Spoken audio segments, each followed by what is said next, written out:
Right. No messing about. Right, students. You're going to behave. Stop it. Stop it already. Don't laugh at the teacher. Teacher's behaving. Just brushing my teeth if you don't mind.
Wait.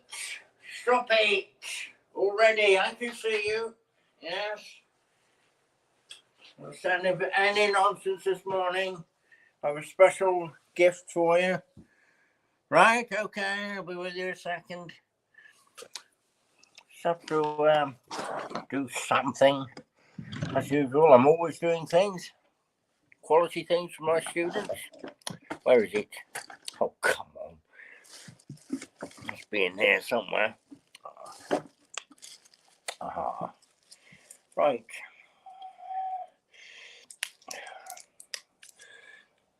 Water. Do you know, I just got up just now because it's stifling hot in here. I just got up to open the window, and do you know what? The window's already open. Eh? It's bloody stifling in here. It's boiling hot. Far too bright. These ridiculous electricians have installed this ridiculous lighting. Oh, good morning, class. Settle down. What are you snivelling about, Norge? Norge, you've been crying. What's the matter? What's the matter with you, child? Huh? I don't like to see people crying in my classroom. What? Has he? He said what? You're not getting your hamster back? Clarkson at biology won't give you your hamster back? Why not? He says it's the perfect experimental creature. And he's using it as a subject in his experiments, does he? His crazy experiments. The man's a mad scientist. Can't allow that. I shall be having words with Clarkson in the staff room. In fact, I might stomp down there in a moment. If you settle down and read your books quietly. If I can't get the hamster back, nobody can, except the headmaster. How dare he confiscate your hamster, and why was that? It was chewing and it bit his finger. Now he's taking it out on the poor thing. And his finger's bandaged up, is it? I hope the bite kills Clarkson. I can't stand him. It's a horrible piece of work. He's not a nice teacher like me. He doesn't care about anything really. All he cares about is his experiments, and I've got a headache. Norge.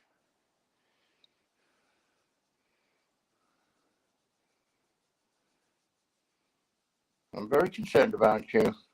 Stop snivelling now. Blow your nose gently, that's it. Do you want to borrow my tissue?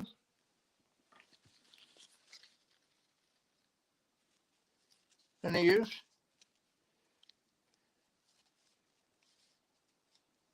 Oh, you've got one, have you? Okay. Right, I'll settle down. I was going to read some poetry, but it's put me off now. Experimenting on little animals, indeed. Such disgusting behaviour. However, did we manage in the past? Experiment on animals to make medicines and things for human beings. And the animal isn't a human, is it? So how can you get the right results? Ridiculous behaviour. Stupid people. Right. Settle down now. Gentleman Tan, would you do the honours this morning, please? Yes, I've got a headache. Knock gently.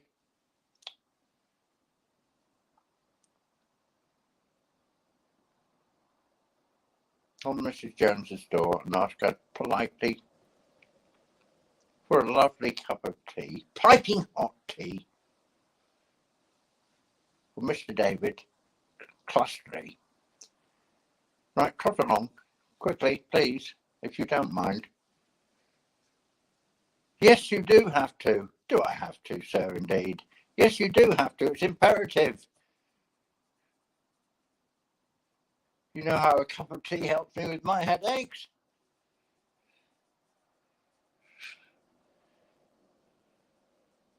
That's better. Right, off you go. Just close the door quietly behind you. Thank you. Don't slam it.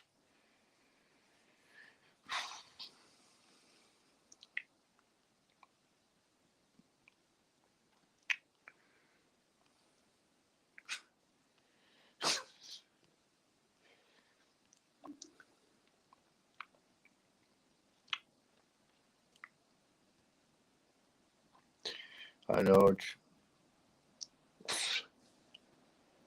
Told you about that. Mister.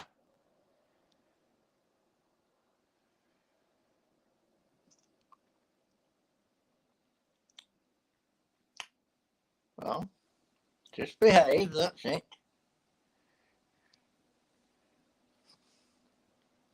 Thank you, Marianne. Thank you very much. Thank you for the flowers as well, class. You're recognising that I'm quite a good chap, really. I think you're beginning to realise that I've got your best interests at heart. At heart. Hearts. Can't even speak properly.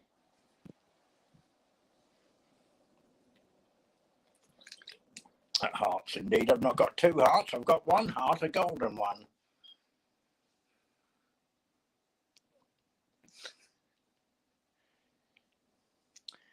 Oh, thank you, Marianne. Marianne always gets things right. Very rarely creates trouble and fuss.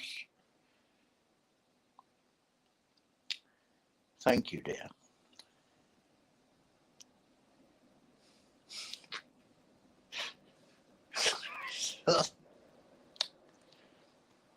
Hello, boss. Good morning.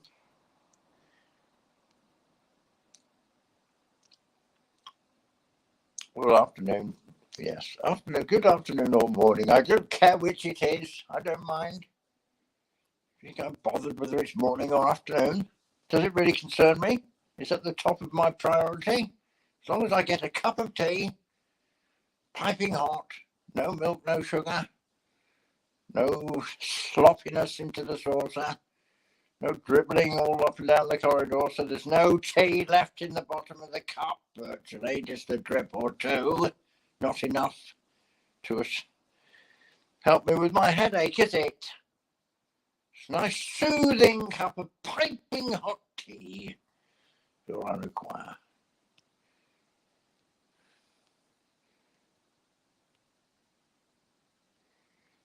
See? That's better. That's more like it. That's what I like to see. Pardon?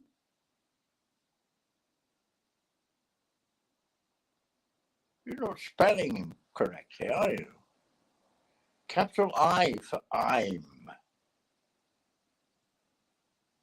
And you want the word going in there, don't you? I'm going to, you want the word to as well to make a sentence, a correct sentence. I'm going to behave. Mr. David. Goodness me.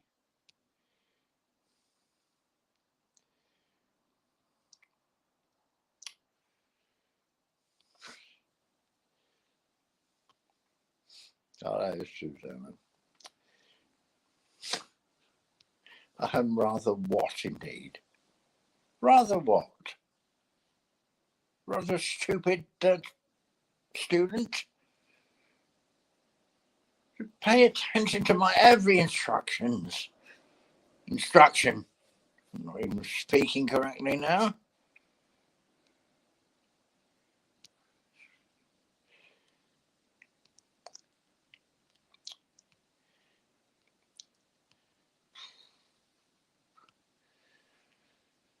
Here's another one, look. Mr. I do not require a knighthood of the thing.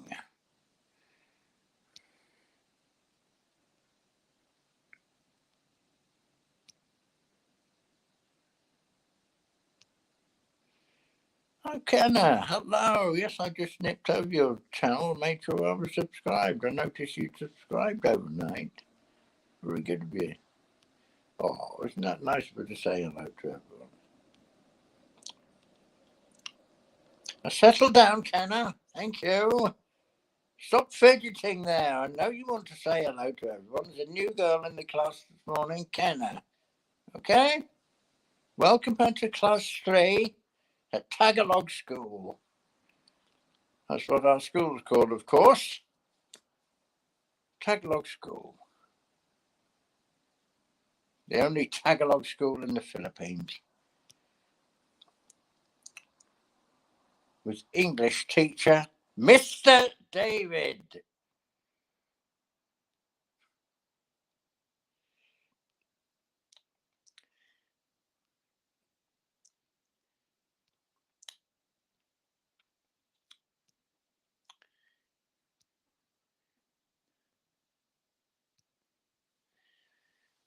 Right, settle down now, George.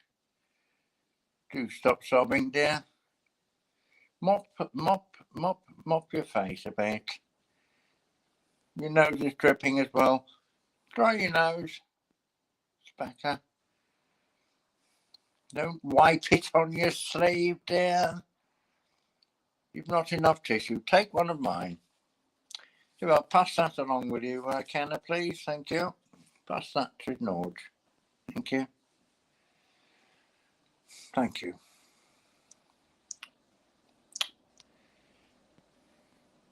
I'm not a sir, which I keep explaining. I don't want to explain this fact all day, otherwise there'll be no poetry reading and no prose either, and no story time.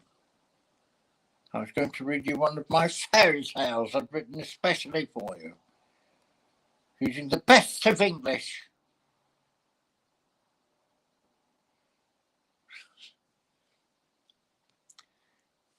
Sid Owls. Stop it already. You've only just got here. You're a bit late. Your chair's squeaking and I've got a headache. You scraped it across the floor and slammed down your desk and when you got your books out in a rush. Sit owls, behave. Not putting up with it for one moment. Thank you. Hi, everyone. I should think so too. Hello, Sid Owls. Now settle down, class.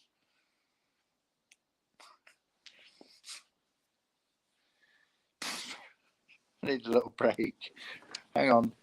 Back in a minute. Teacher's on one this morning, isn't it? Behave, teacher. Stop it. To tell teacher. Can't even speak properly. Tell teacher to behave.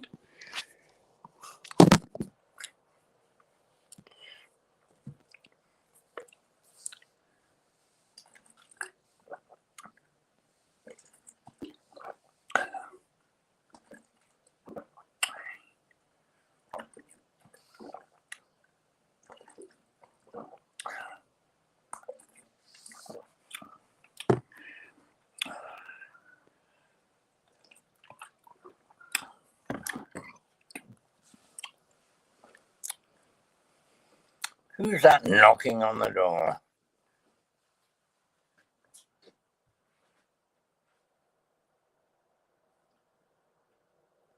Linton, thank you, dear. Oh, you couldn't open the door with the cup of tea because you didn't want to spare me. What a sensible girl. Thank you very much indeed. Gentleman's brought me a lovely cup of tea. She's not spilt any. Thank you, dear. As an attentive student, a model student, I'll take a leaf out of Jennily's book this morning. She's behaving very well so far.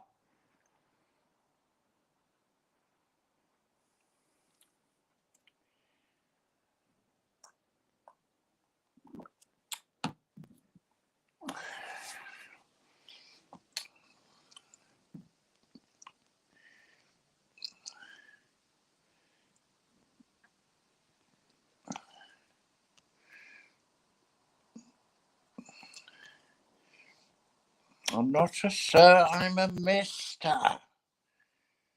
We'll talk about poetry later. I've got a headache and I'm trying to settle down myself. If you'd only settle down as well. How many words am I going to use? The whole lexicon, of course. Every single word in the English language, if possible. But not every poem uses every single word in the English language, but potentially every single word could be in a poem, of course.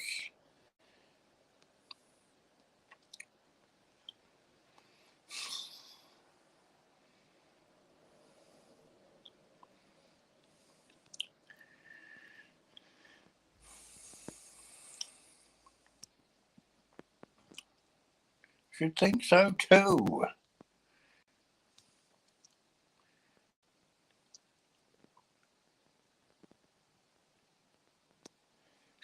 Shanna, hello. Having some fun this morning. I'm the teacher, by the way. It all started off, I don't know, about 2-3 months ago when I got some interest from people from the Philippines coming along and saying they liked the channel, blah, blah, blah. They just stumbled in here. I can't remember who it was. It might have been Norge, N&M Pets. Her name is Norge. And she kept calling me sir. And I said, I'm not a sir, I'm a mister. I don't want a knighthood. I don't require anything from the thing at all. I never want to be in the vicinity of a thing, especially not a thing like him, so-called His Majesty. As far as I'm concerned, he's not very majestic at all, swanning around at the WEF, etc. No, thank you. slightly interested in him at all. I'm certainly not going to sing that ridiculous song, God Save Our Gracious Thing. Apparently it's the national anthem. It's ridiculous behaviour, isn't it?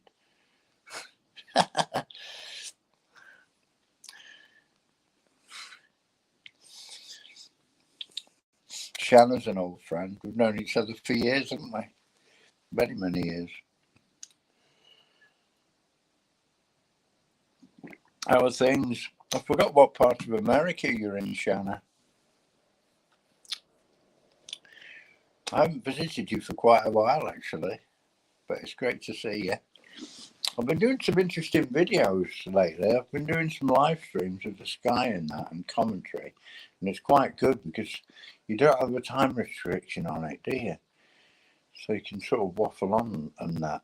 But I've been doing like small ones, you know, like 5-minute ones. There's a 5-minute one, a 4-minute one, a 3-minute one, a 2-minute one.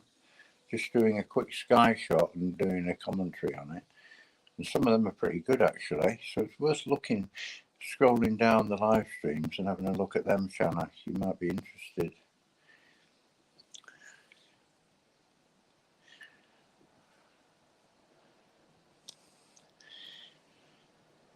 Listen to this nonsense of Shanna.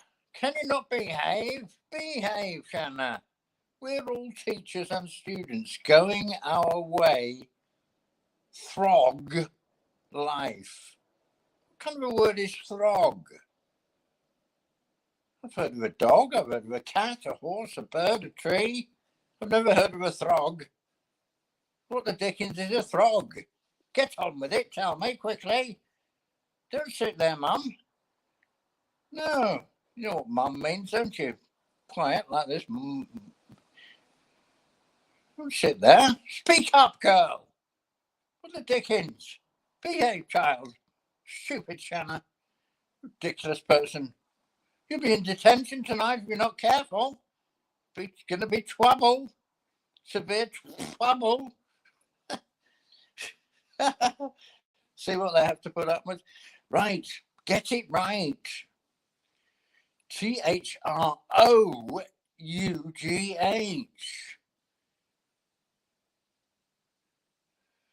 Thank you. We're all teachers and students going along our way, throg life.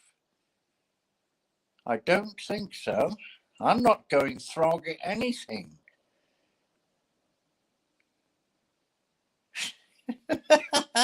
Except the male menopause, perhaps.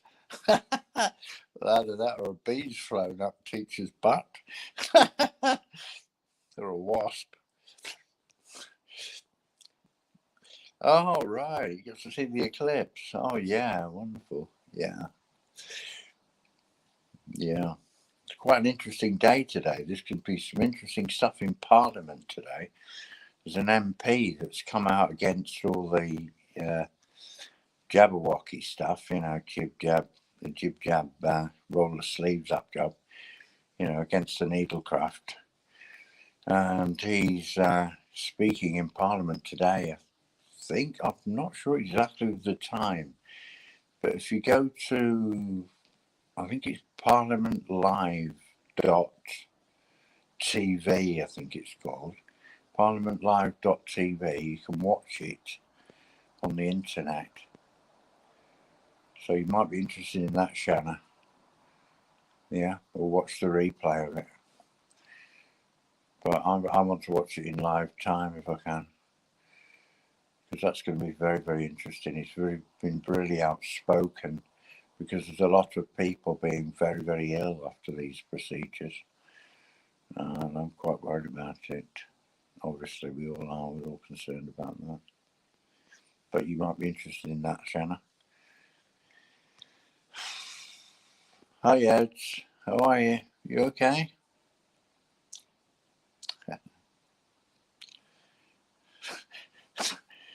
Look, she's taking the Michael. You're taking the Michael, aren't you? You'll be scribbling on the blackboard with the chalk in a minute and writing out 1,000 times.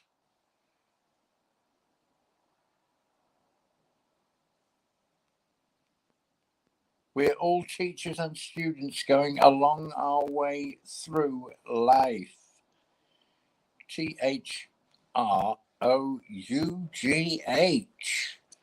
You behave, Shanna. Otherwise, it'll be punishment book and the cane for you, my dear.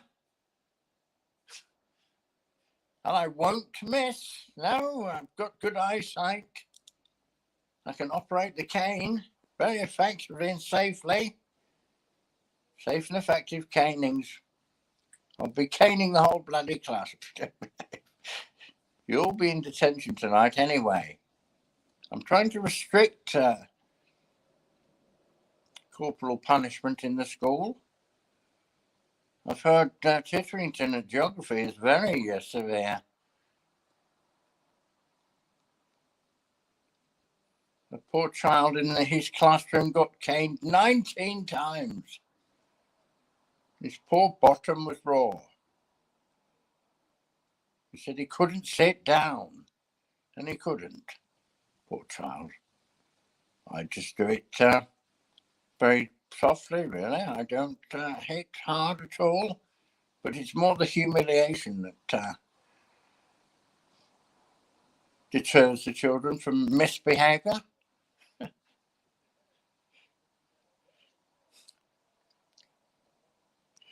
By meditation, I have to do a bit of hand pan actually to calm down. Teacher needs to calm down.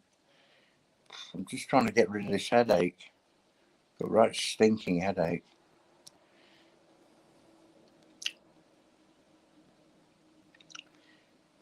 Hi, Dashuka. Try not to all tap too quickly because think about what you're saying a bit.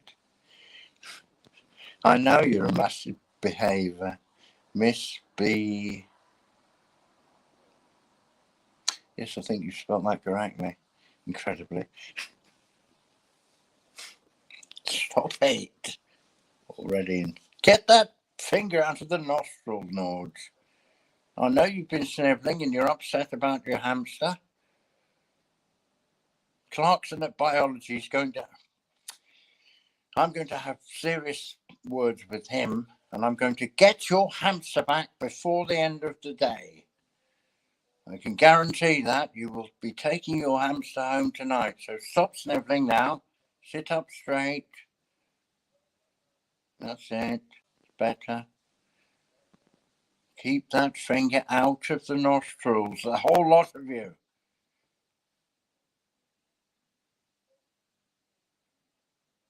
Yes, I know you've got 10 fingers and you're only using one of them. Thank goodness for that. At least you're not using 2 fingers at once. One up each nostril at the same time. It's ridiculous. You won't be able to breathe effectively. And I've come up with some tripe on there, honestly. If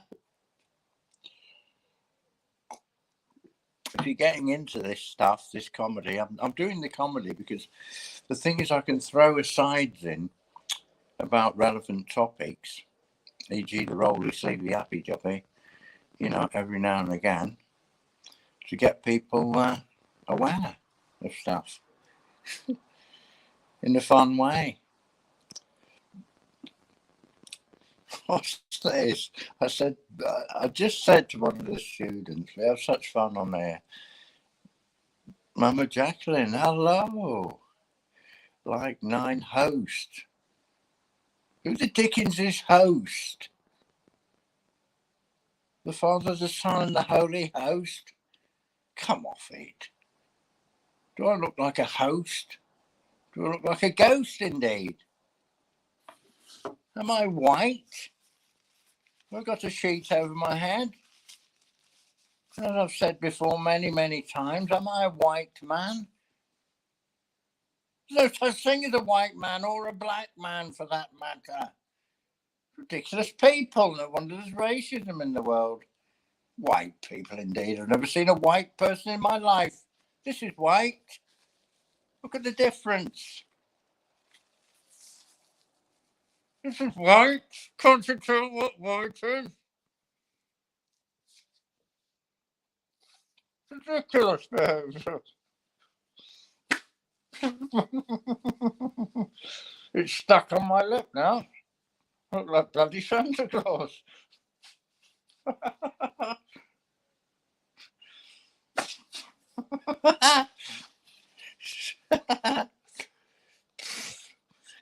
And behave.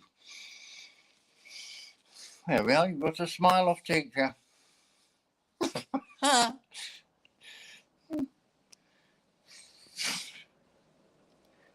Oh, Mama.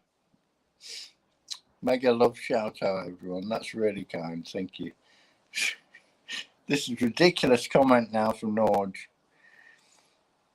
I just said, be careful. I said, be attentive. No. Be aware of not writing too fast and too much kind of thing, you know, the comments, because I'm having trouble stamping them out on here.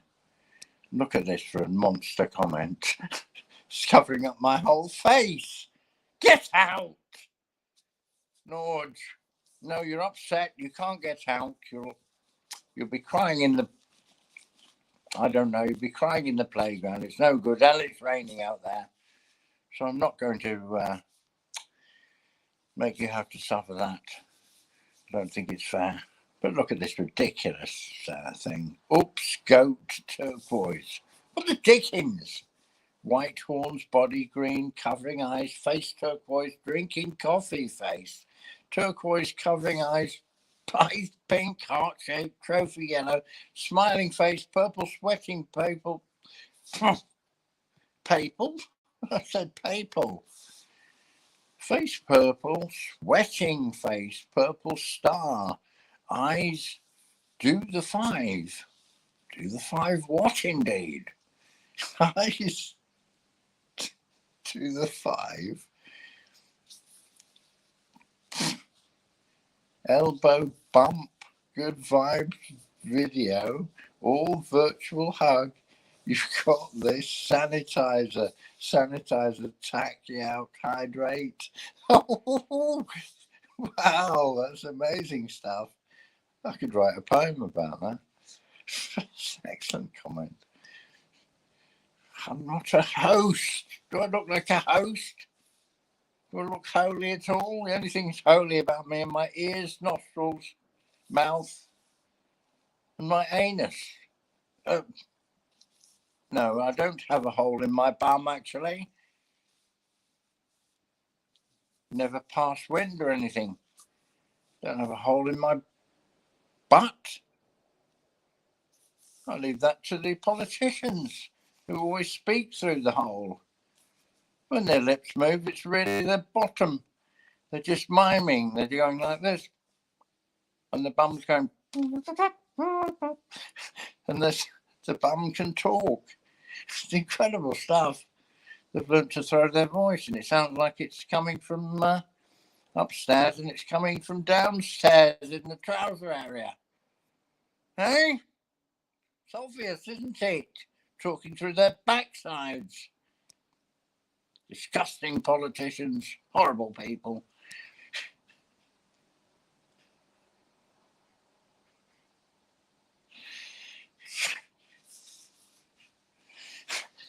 Listen to Shanna. Listen to what she gets up to in her spare time.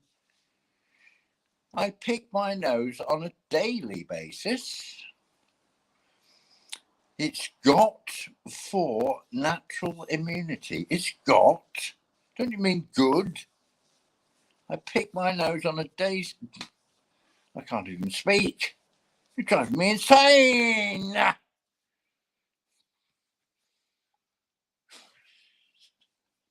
I pick my nose on a regular basis. It's good for natural immunity. It's better. And what do you do with the bogies afterwards? After you've picked them out of your nose? I expect you eat them, don't you? I don't know. There's no hope for you, Shanna.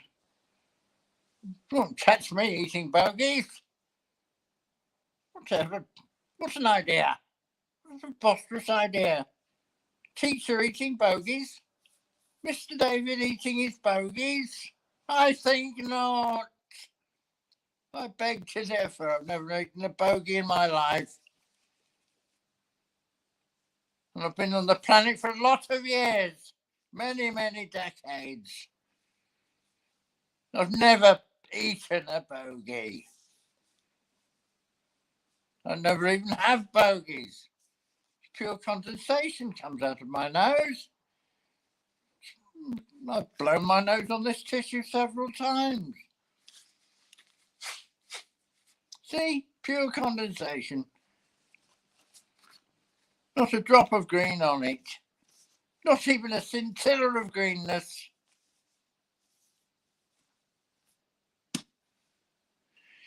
Let's have it right. Teacher never picks his nose, never farts, never speaks through his bottom, and he always behaves. And he always teaches his students safely and effectively the English language, using the full lexicon. And he even knows what the word transubstantiation means. And I've even had the Eucharist. Not a problem. I was feeling hungry and thirsty at the time.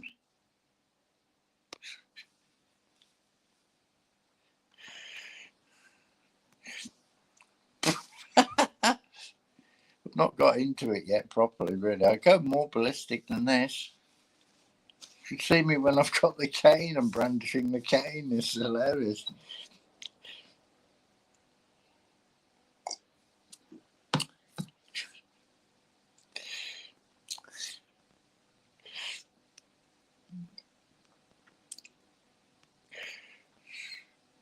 Mega love. I like that. Mega love. That's cool.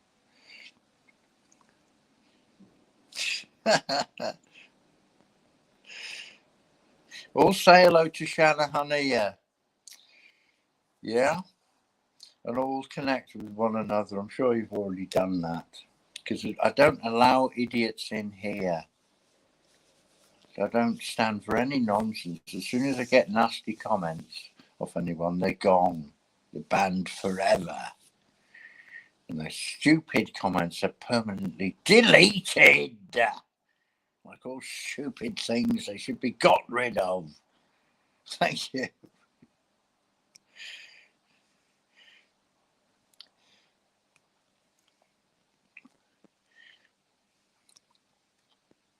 Hi, Bishuka.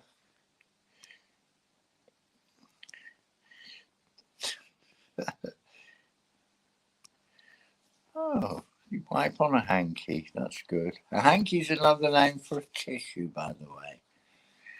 In case you haven't heard of the word hanky, it's a nice word. She spelled hanky wrong, though. I think it's spelled with a Y. Well, it is in Britain, anyway, in English. Hankey. I don't think it's IY. I think she's doing that on purpose to wind the teacher up. Mr. Davies not amused whatsoever.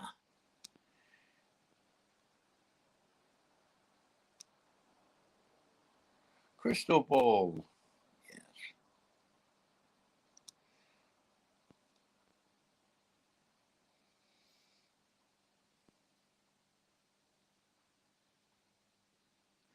So what does transubstantiation mean? I've no idea. You explain. I'm talking about transubstantiation. Nah.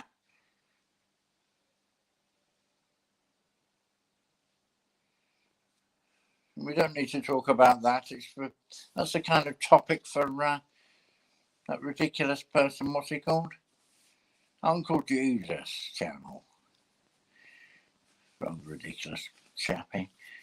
Interesting kind of chap. We've known each other for years. We have a talk now and again. But I don't want to verbal on about books and Bibles and stuff like that all day. More important things to know. Thank you.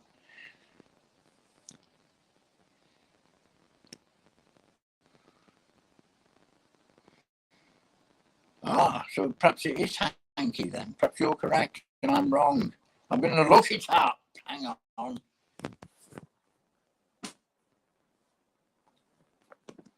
My trusty dictionary here.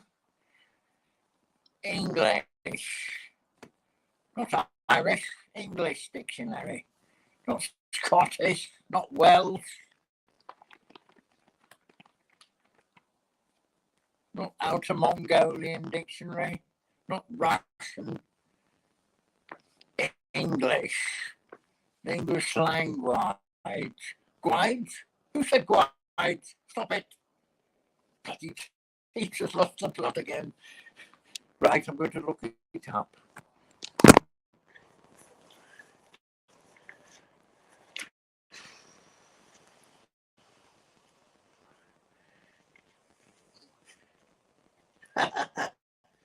H-A.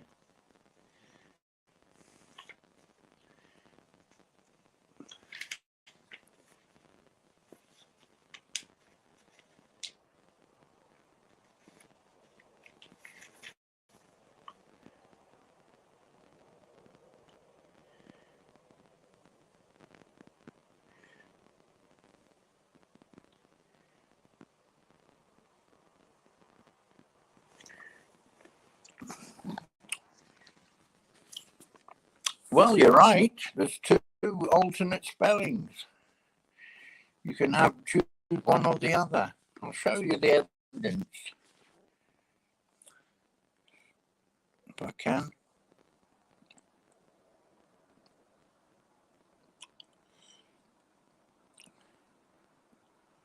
That's it. Am I in the right place? Right, I'll read it to the class. Hanky. H-A-N-K-Y, as I stated before. Right? Or hanky. H-A-N-K-I-E. Plural hankies. H-A-N-K-I-E-S. Informal, short for handkerchief. Thank you. Thank you very much, Shanna. I never knew that. And now I can spell it in two different ways in a poem, can't I? On Tuesday at 3 or 4, I wiped my nose on a door. A rhinoceros ate the whole of my plate, and I swallowed the...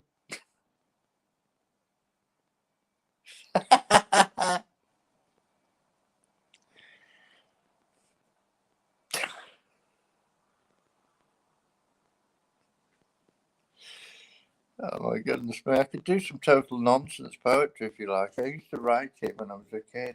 Just total nonsense and twaddle. I love the word twaddle, one of my favourite words. There once was a man named Twaddle who had a strange walk, like a waddle. He farted and strained, and my how he gained.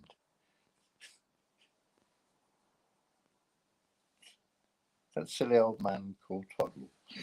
I don't know. I'm not making sense. It doesn't matter, does it? My how it rained would be better. And my how it rained. He took an umbrella from down in the cellar, walked 3 places down the steps, tripped over the cat, and fell just like that onto his head. And now he is dead.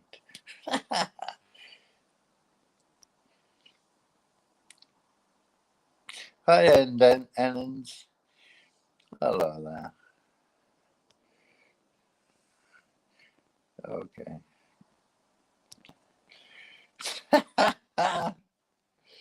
Oh my goodness me. Straight off the top of my bombs, these poems.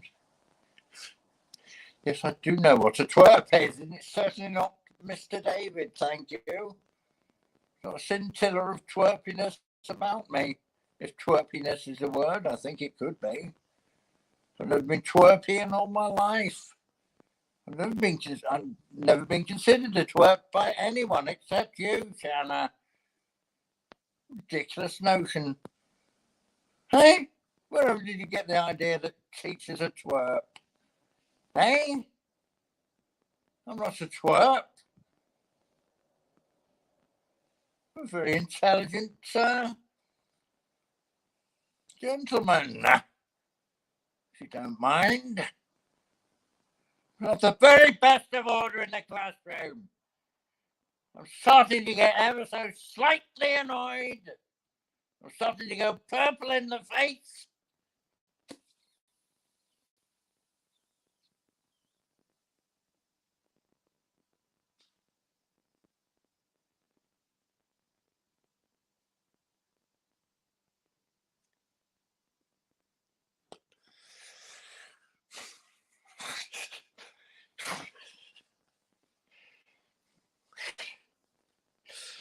Lovely cup of tea, Janelin. Thank you.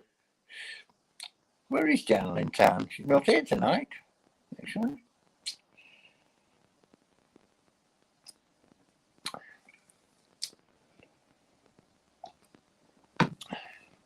You get loads of subscribers from here, Shanna.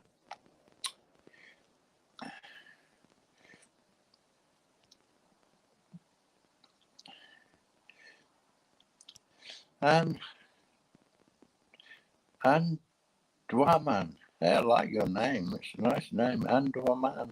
Dwaman. You're not a man, though, are you? You're a girl. Or a woman. I am.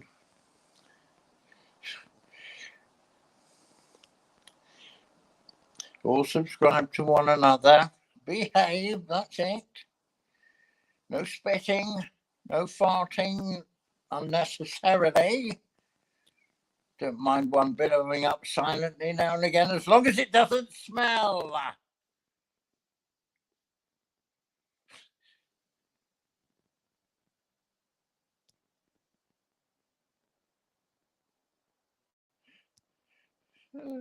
It's actually bonkers.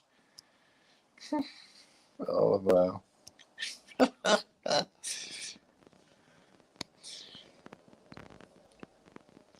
Well, where are we? I'm losing the thing. I want to read this one. Where are we?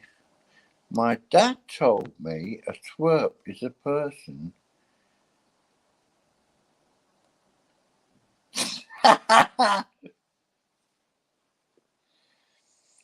Oh, dear. My dad told me, I'll put it into English because you're not spelling correctly on purpose to wind Mr. David up. There'll be severe consequences. There'll be severe consequential consequences.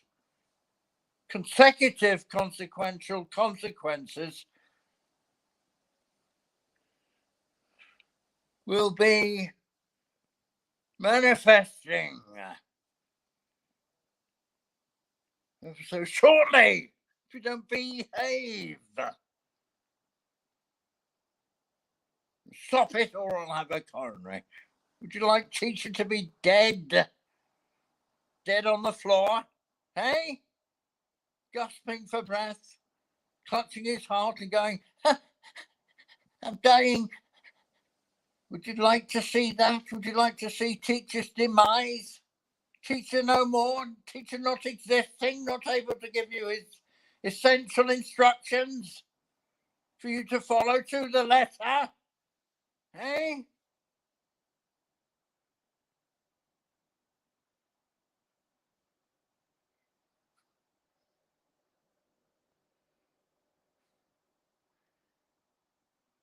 My dad told me a twerp is a person that farts in the bathtub and bites the bubbles. That's very funny. That's a good one, that. I like that. It's a good sense of humour, that. Listen to Eds. Listen to Eds. Behave, students. Mr. David will get mad face, blue smiling face. See? If you don't behave, Mr. David will get mad. It's correct, Eds. But what is the blue face for? I've told you I don't really like blue faces in the classroom. I'd hate seeing white people in the classroom and black people.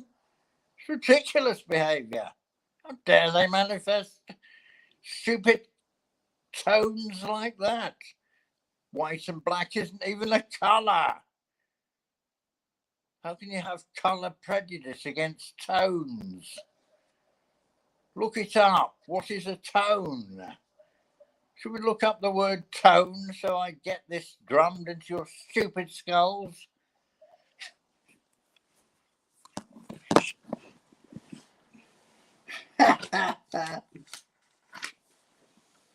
Trying to connect you. Dialing tone. Oh my God, tone. Oh, we've got the word nasal here. I've just stumbled on the word nasal as I'm flicking through the book. Nasal, of the nose, of a sound pronounced with air passing through the nose, of a voice characterized by nasal sounds. Latin, nasus, nose. Adverb, sorry. Nasally. Don't be so nasally. Get that finger out of the nostrils. Dr. Nasally. Sounds a good name, doesn't it? Dr. Nasally. Anyway, we've got Professor Nordstream coming on stream. Special guest, Professor Nordstream. He's bringing his whole pipeline with him, apparently. It's going to be incredible stuff. You wait till you see Professor Nordstream. Excellent stuff, honestly. I'm doing some more characters. I'm bringing them in. I did an American the other day. I didn't like the character. He was a horrible git. I was really concerned that he was going to end up shooting the whole lot of the students. These Americans, they carry guns, you know. They're dangerous. Very dangerous in the classroom, isn't it? Gets annoyed, bang, you're gone. Amazing journey. Oh, I like your name. It's wonderful. I love that. Wonderful job. Thank you. All subscribe to one another. Behave. Get on with it.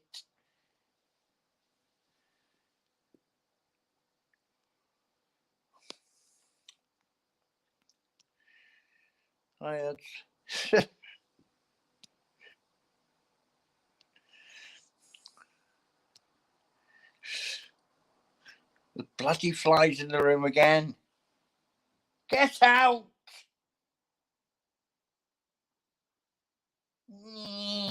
No, Mr. Teacher. What? What do you mean, no, Mr. Teacher? Fly, get out of my bloody room. Get out of the classroom. This is class 3. Not for flapping around him with those little wings of yours and making that buzzing noise. Idiot. Idiot. He's calling me an idiot. I'm not an idiot. Stupid fly. Don't you know genius when you see it? Ridiculous insect. Stupid insect. Get out. Out of the class. Nobody wants you in here. Get out and stop annoying people.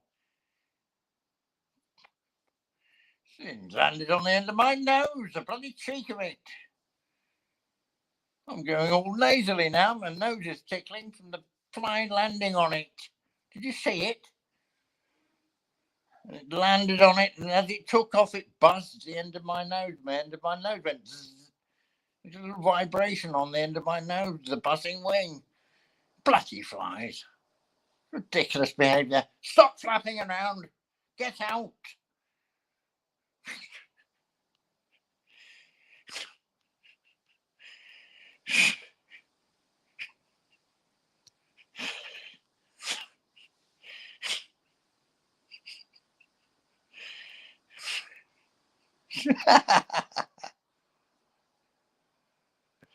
Oh my goodness me. Shanna, you're so funny. Hand green crystal ball. Hey, mama. If we're going insane today, I'm sorry. Sorry if anyone's sensibilities are um, you know, upset by any of this.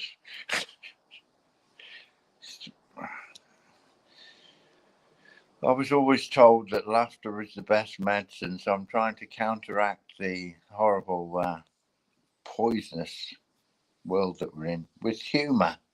Because everyone's full of poisons. They're in the food, they're in the air from all the spraying of ridiculous chemicals out of aircraft. It's almost as if they're trying to kill us, isn't it? What's an idea? Surely not. Anyway. Yeah, Sam, you're all right. All connect with one another, no messing about. Meet good friends on here. Friends for life. Friends forever. I've not seen Eds for a long time. It must be at least 6 months since I've seen you, Eds.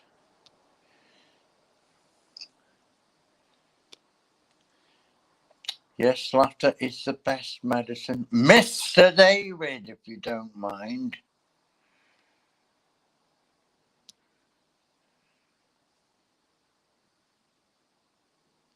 Truth and fun. It's the only way. This boring channel's just moaning and groaning, saying, what can we do? What can we do? You can be sarcastic. Laugh the bastards out of office.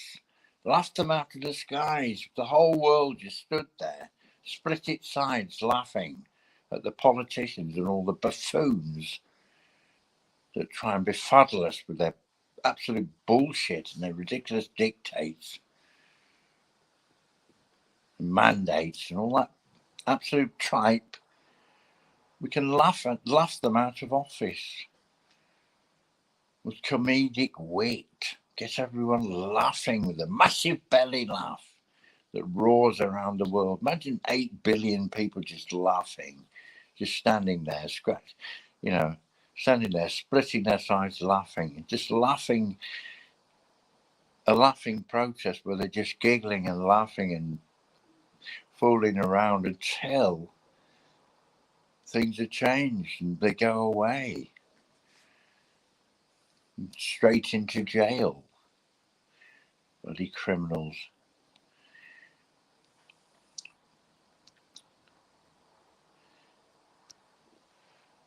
Oh, that's nice. Not bad.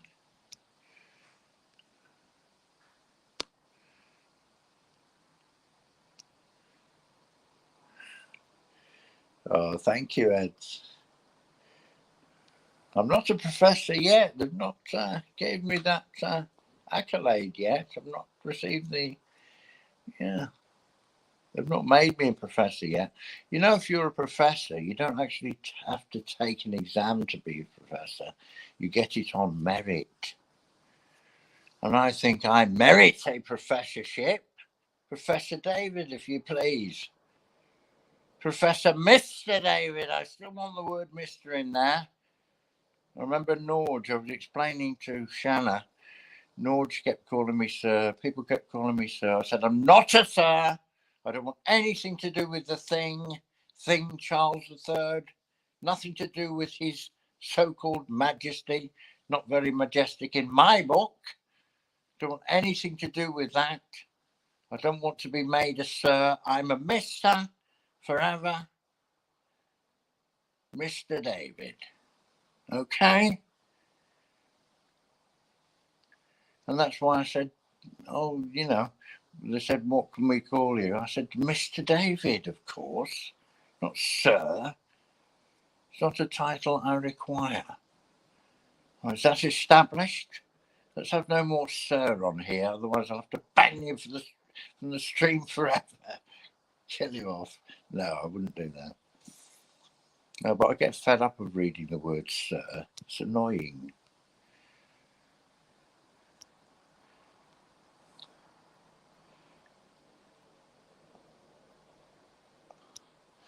Oh, that's kind of it.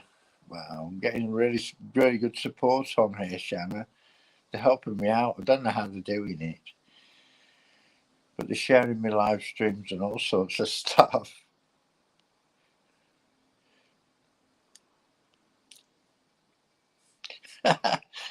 That's better, Jashuka. I don't mind all the D's and that. That's for fun, isn't it? Mr. David.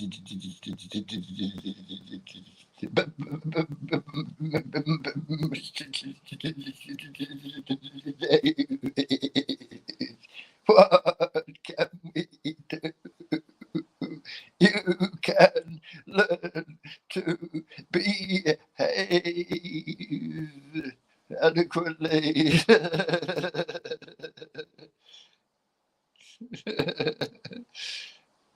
It's contagious, isn't it? It's the best disease you could ever get. It's not disease though, because when you laugh, it makes you feel easy and relaxed. So laughter isn't a disease, but it is infectious.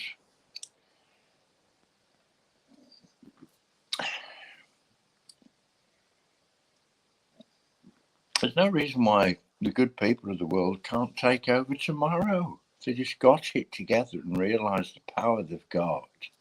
Just down tools, get on the street and just protest. Millions upon billions even. And everything would be over. All the tyranny would go, all the wars would go, everything would be wonderful. Could be able to have a beautiful world then, wouldn't we?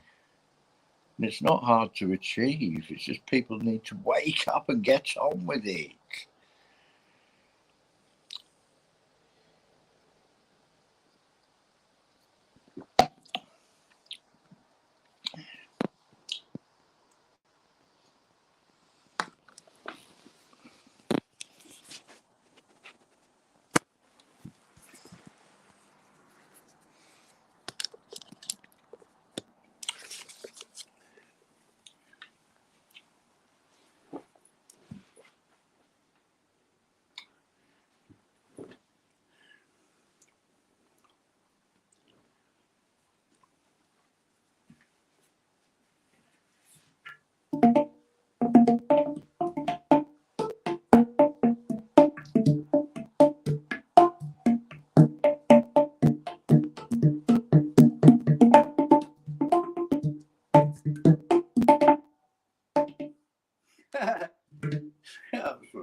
I can't see where I'm going with it.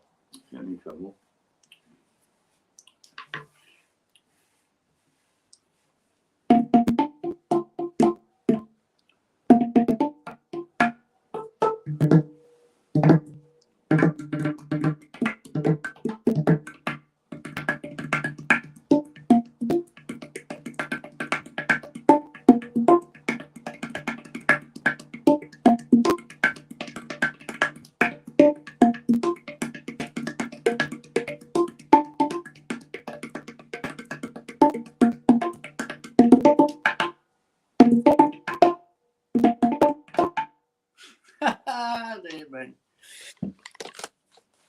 Did you like that?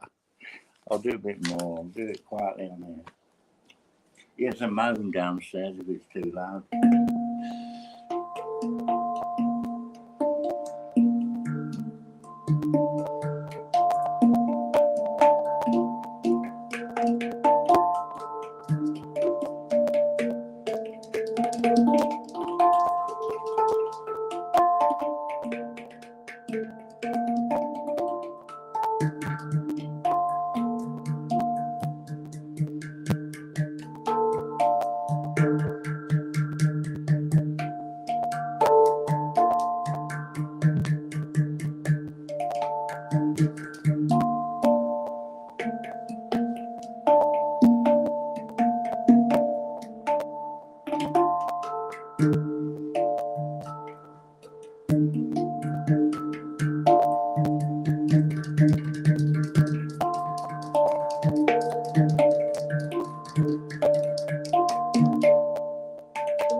I like that comment. Hand green, crystal ball.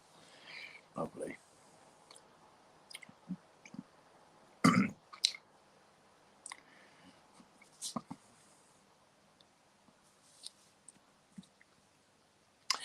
I was going to do the whole live stream doing poetry and reading.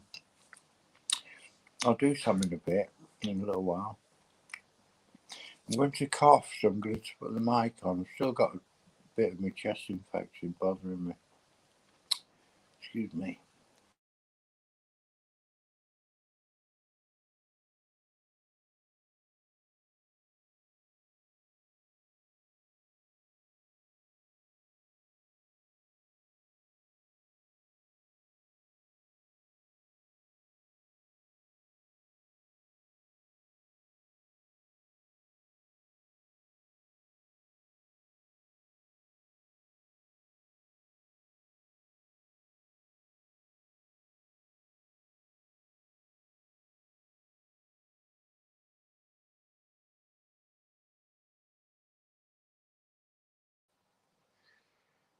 Oh dear.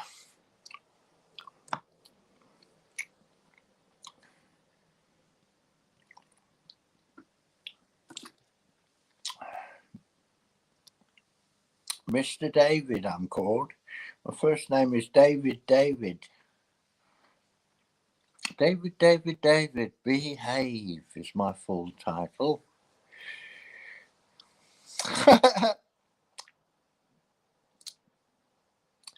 Oh, David, come on, behave. As my teacher used to say. I used to be very, not really naughty, but I used to mess about at school, and I could, especially in religious education, I used to mess about in that quite a lot.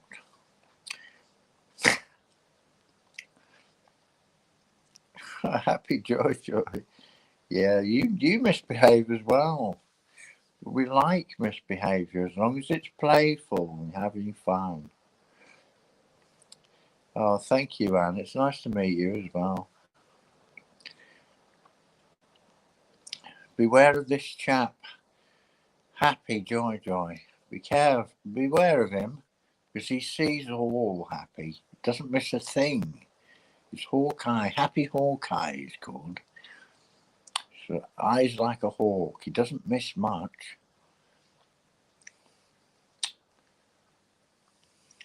You won't get away with any nonsense in Happy's class.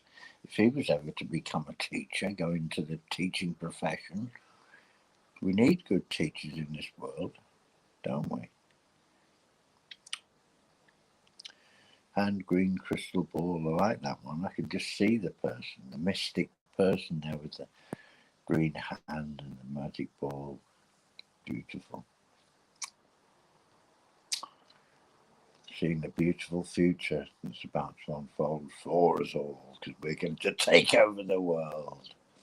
Me and Happy's going to do it. Happy's going to help me. He's my second in command at the moment. Shanna's part of the team. They're all on the same. We're all part of the whole crew. I'm not in command of anything.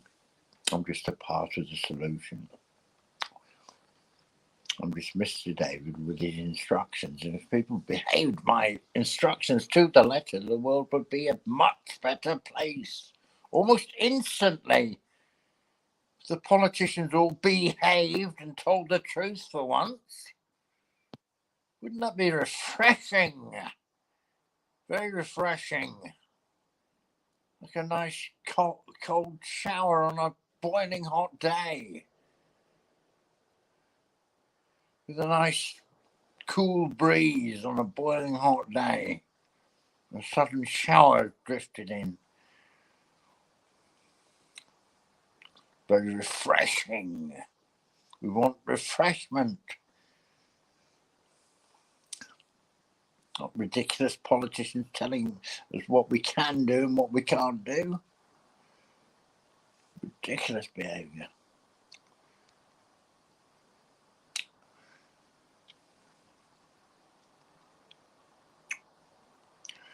I'm okay. I've got a headache still, and I've got a chest infection, which is getting better.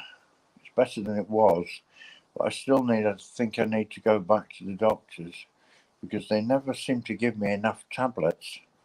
They gave me seven tablets, and I've had 5 of them already, and the chest infection hasn't gone.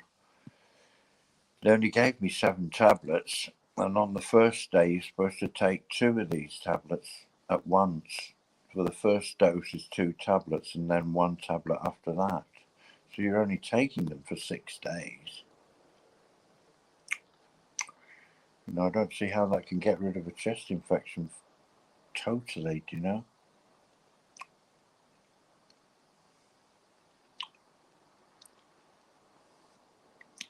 I can't scroll up because it's disappeared. I think so. Anyway, let's have a check. Yeah, it's disappeared.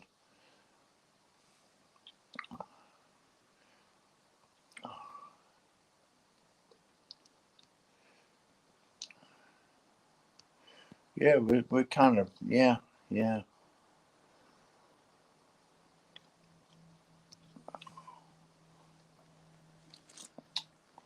We're the resistance. We're all freedom fighters. But we don't need to physically fight. We fight with intellectual prowess, might. When you make a mighty comment, a mighty speech, it's got power to it. There's power in the English language. This little book here can really improve your lives. Take action for your life. Read a dictionary. Spend the whole day reading a dictionary. Become better than me. Aspire to be the best person you could possibly be. I'm not better than anyone else, really, but I'm trying to fulfill my potential.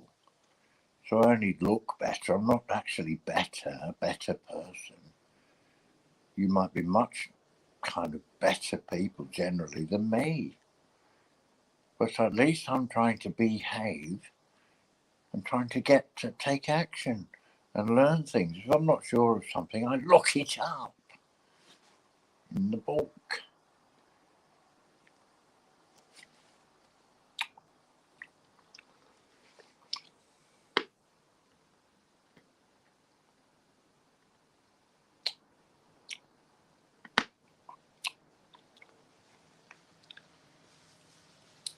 I was going to look up the word tones for you, wasn't I? And then we can talk about that again. That bum-numbing subject.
Teacher found the word tone,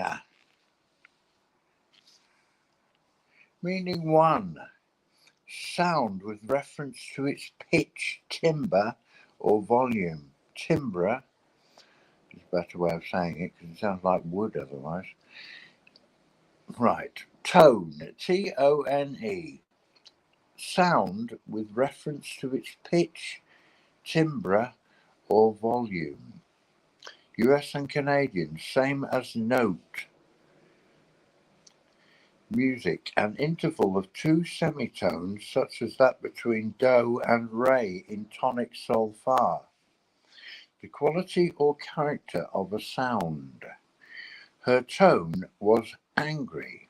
She put on an angry tone, in other words. Yeah. General aspect, quality or style. The tone of the conversation made him queasy. Ooh. I'm talking about something a bit yucky there. High quality or style. My car with its patches of rust lowered the tone of the neighbourhood. Meaning 7. The quality of a, this is the important one, the quality of a given colour as modified by mixture with white or black shade or tint. So white or black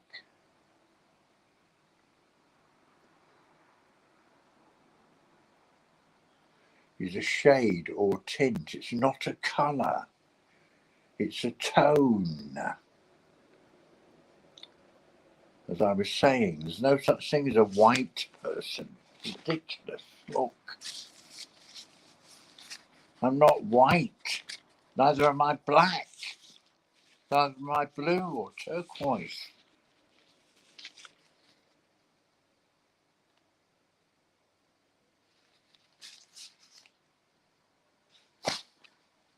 Ridiculous.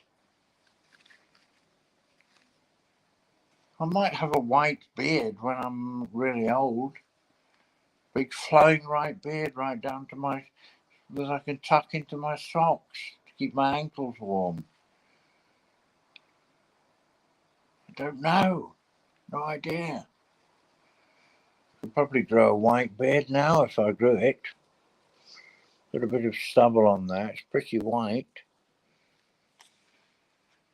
Because I'm old and learned. And I'm trying to teach you effectively and efficiently how to behave at all times.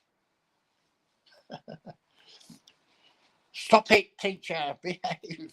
Teacher won't behave. It's getting too mad. Behave, teacher, otherwise you'll get a coronary. Die. Stupid man.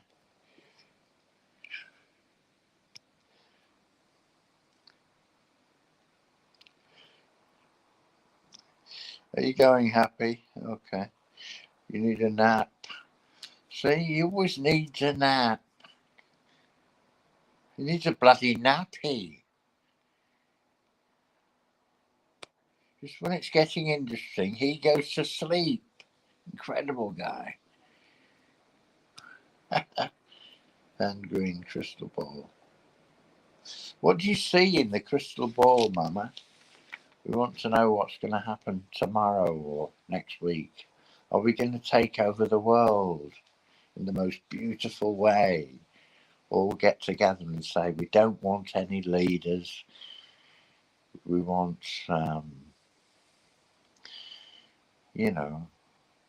community committees to run everything. Yeah.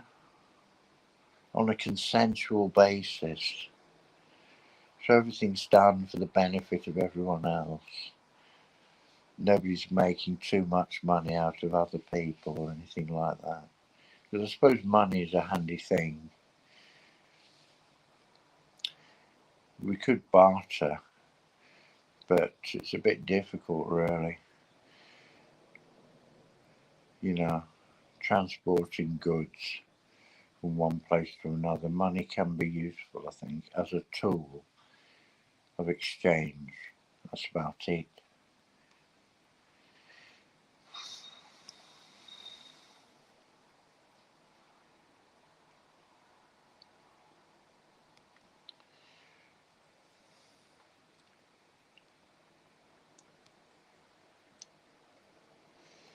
Yeah, see you later after your nap.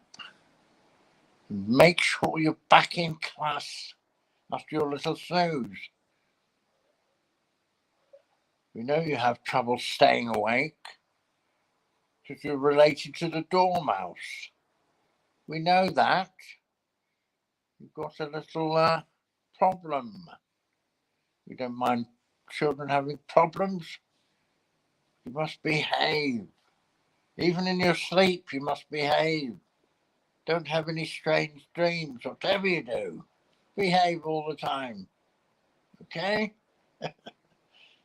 Don't dream of flicking things at the teacher and getting away with rudeness and bad behaviour.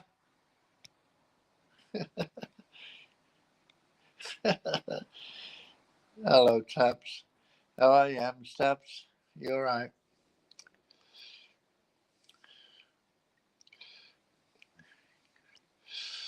Helen and Pets is still here. That's wonderful. Right, I'm going to read some poetry for a little while. Or do you want me to do some hand pans? You tell me what you want me to do. I can read books, I could play guitar, I could play the hand pans, I could just talk quietly, and I could not be Mr. David for the afternoon, if you like, for the evening or the morning or whatever it is. I could just be talking like an ordinary person. I'm not ordinary at all. I'm extraordinary, ridiculously insane, but that's why I'm in a mental hospital and why I've got a stupid mirror on the ceiling, a stupid door that people stare at me through. You know what I mean? It's not nice being gawped at through the door every hour.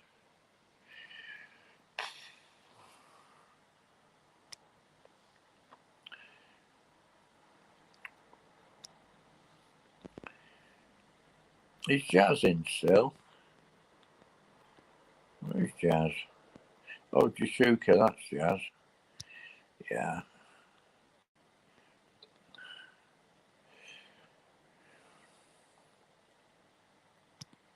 Hey, Ed.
Oh.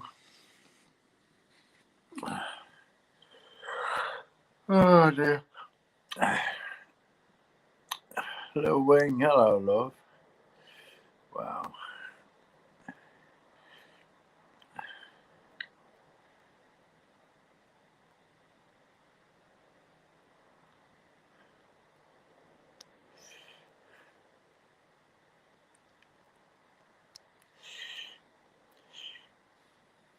That's right. Thank you, Norge.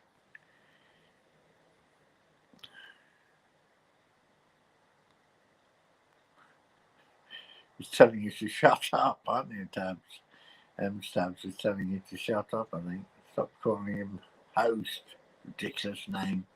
Do I look like a holy host? Have I got a hole? Have I got any holes? None in my ears, my nostrils. I've not got a hole in my bottom, as I previously told you. previously stated, I don't talk through my bottom like a politician who all throw their voice from their bottom upwards, so it sounds like it's coming out of the mouth when it's not, patently not. It's their bottom speaking through their backsides, which they think the sun shines out of. Not in my book. Get rid of politicians with comedy, laugh them out of office. Ridiculous behaviour.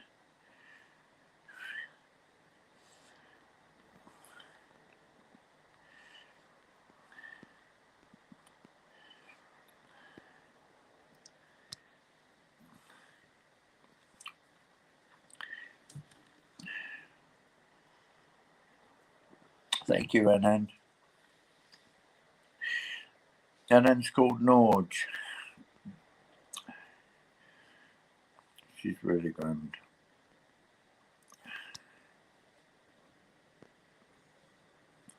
Hello, Ems. I'm beginning to smile now. I like this behaviour. People not messing about. I love it. Eds is at work doing auditing, aren't you, Eds? Eds is an auditor.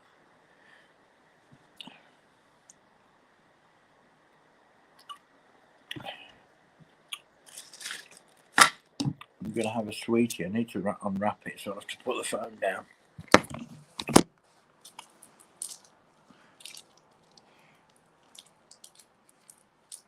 Oh dear.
Whoa.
had to freshen up. Done my exercises and had to freshen up. And relax. Behave, class. Stop hitting me today. Stop snivelling. Who's that snivelling, eh? Who said that? I heard someone say, teacher's an idiot, under their breath. Dare they have such insolence?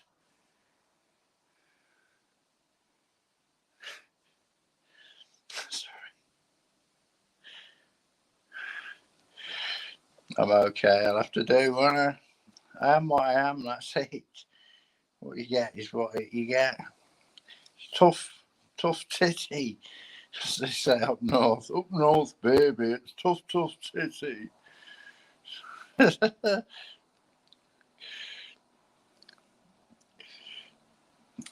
Love and light, always from Manchester. Yeah, I used to live in Manchester. You know that, don't you? Yeah.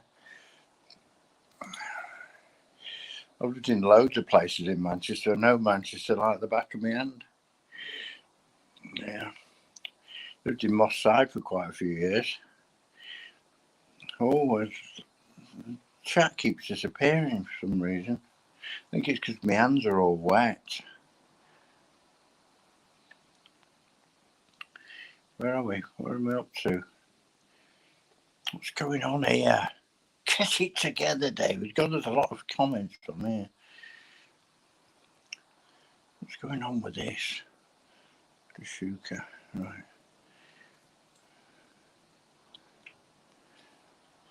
I like to put everyone's comments on screen so people can look at it who's listening to it again, if anyone bothers to listen to the replays ever.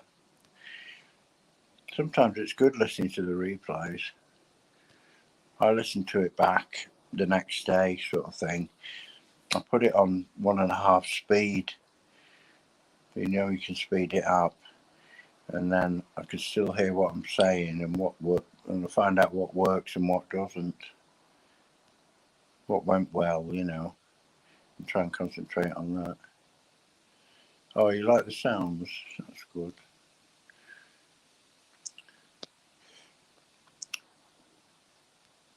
Oh, you like that, Elaine? Nice one. Teacher could do with another cup of tea if anyone liked to offer to nip down to Mrs. Jones and ask for a cup of tea for Mr. David in room 3, please. Almost immediately, Mrs. Jones, if you don't mind. Teacher's got a headache still. Said it all day. I have, actually.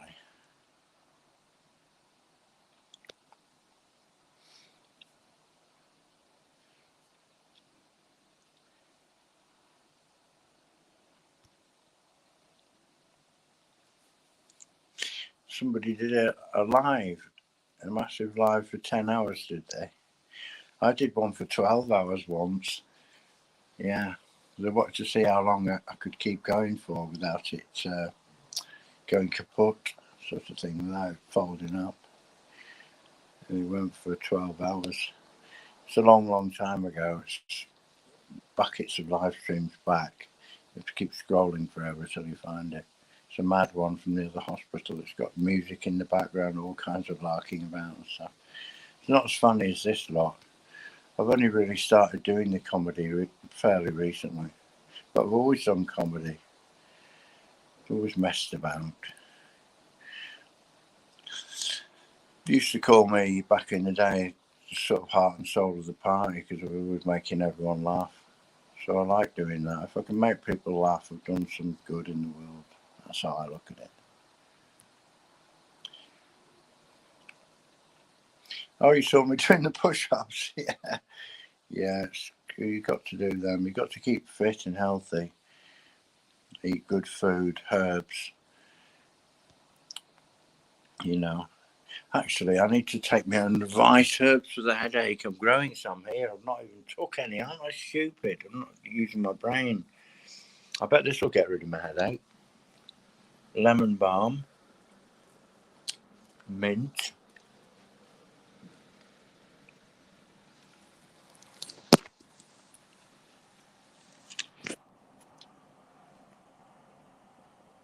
It's going a bit crabby. Look at this plant here. Can you see that? I don't know whether I'm showing it you properly. Oh, wait a minute.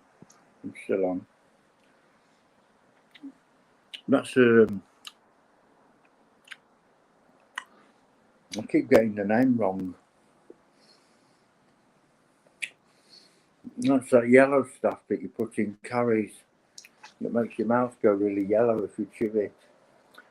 Can you see that? I don't know if you can see it or not. It's beautiful. I've forgotten what you call it. It's gone out of my mind. Turmeric, that's what it is, a turmeric plant. It's growing massive. It's really good, isn't it? It's ace. I love it. It's only in a little bit of soil, the poor thing. It wants to grow properly, but it's in the wrong country probably to grow for very much longer. I don't know. See how it gets on. I'll keep it growing if I can. These are sweet peas that are refusing to flower, and these have gone over. The sticks are collapsing a bit with the weight of the foliage. This is some basil, some tomatoes, my magical beings, my magical cat here.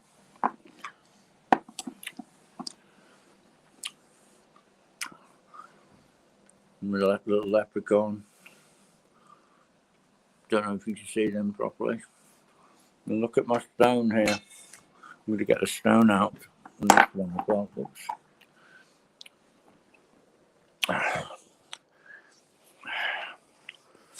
Look at these stones here. Look at this beautiful stone. All the phone's the wrong way around. It's better.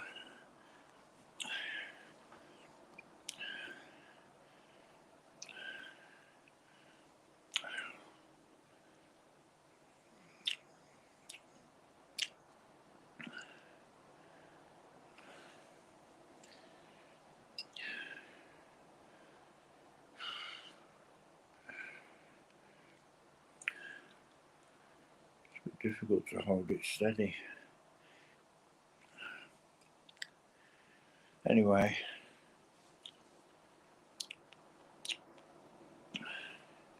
it's amazing. That's a piece of stone, you know. Probably took millions and millions of years, probably billions of years to make that. And here's another one, but it's got the white trapped in the middle. It's really weird, isn't it?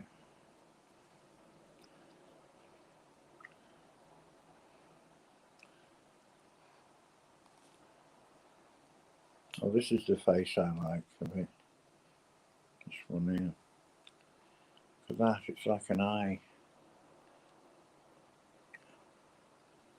I think it's that one. I think that's the best one.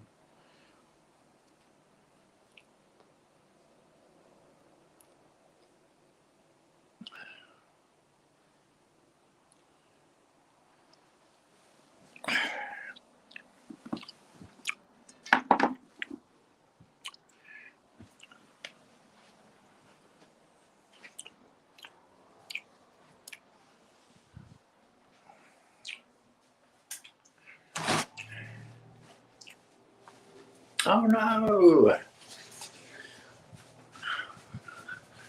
What's happening? The bathroom's spinning round. What's going on?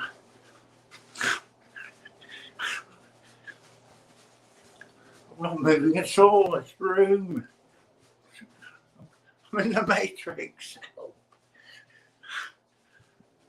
Get me out of here quickly. Behave. Oh, no, turn the fucking shower on. Shit.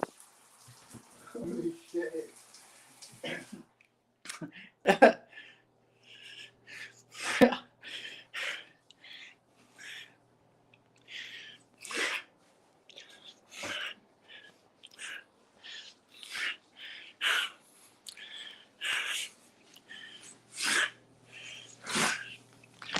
One way for me to cool off, isn't it?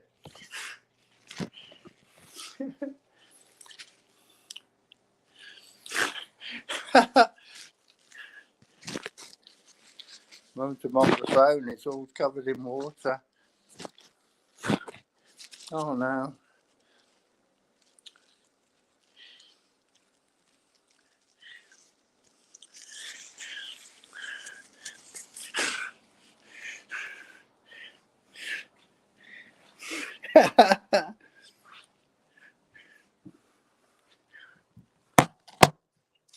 I need to calm down now and relax.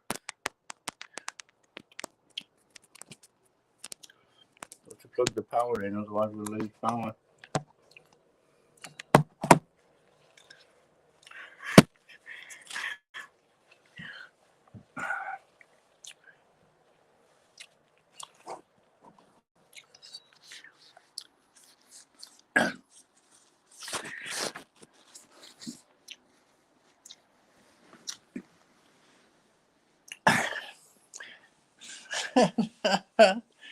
Oh my goodness me.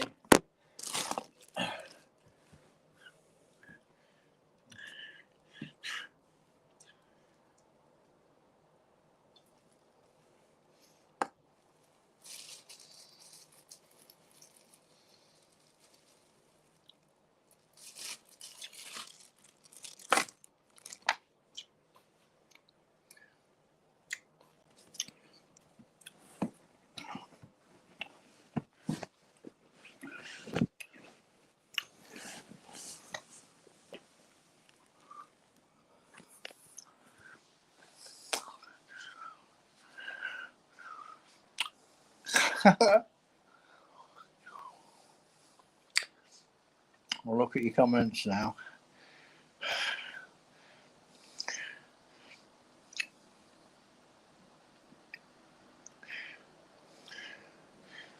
Oh,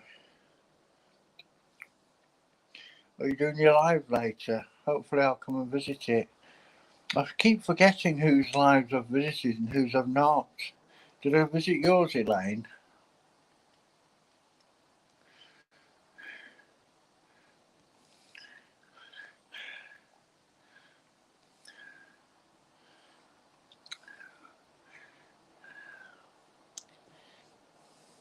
Did you see me in the shower just now? In the bathroom?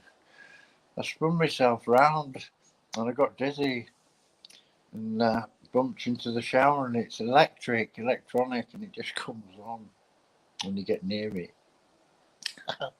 All my feet are wet as well.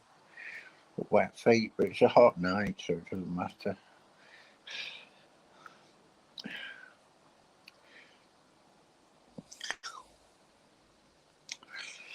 All the fun of the fair on here.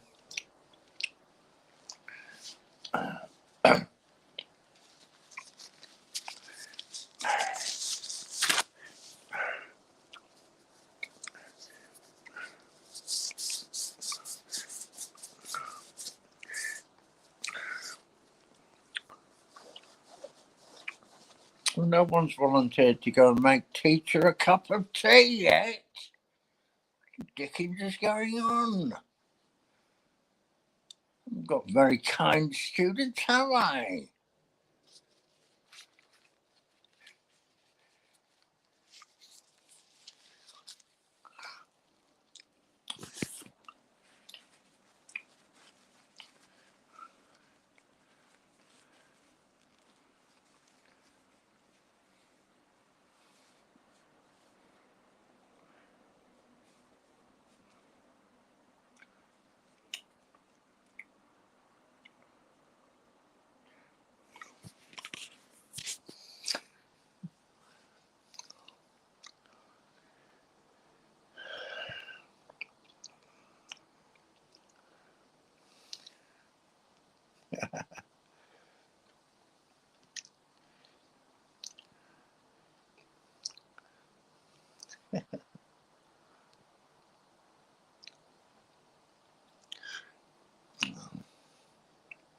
What do you want to talk about?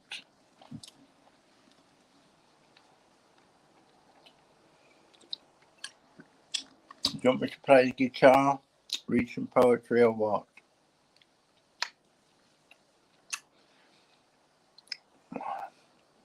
I'm going to have this sweetie and then I'm going to read some poetry if you don't tell me what you want me to do. If you don't want me to read some poetry, then you've got to tell me. Please, Mr. David, can we have no poetry, please?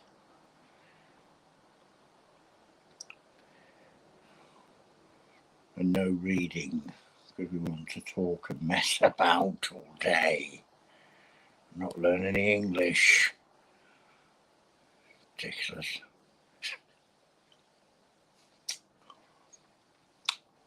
I'll read you a little bit now, and if you want me to continue, I'll continue, right? Okay? I'm going to read it from the beginning.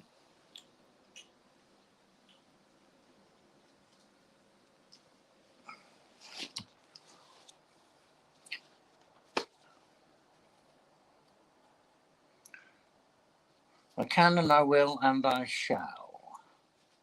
Just because.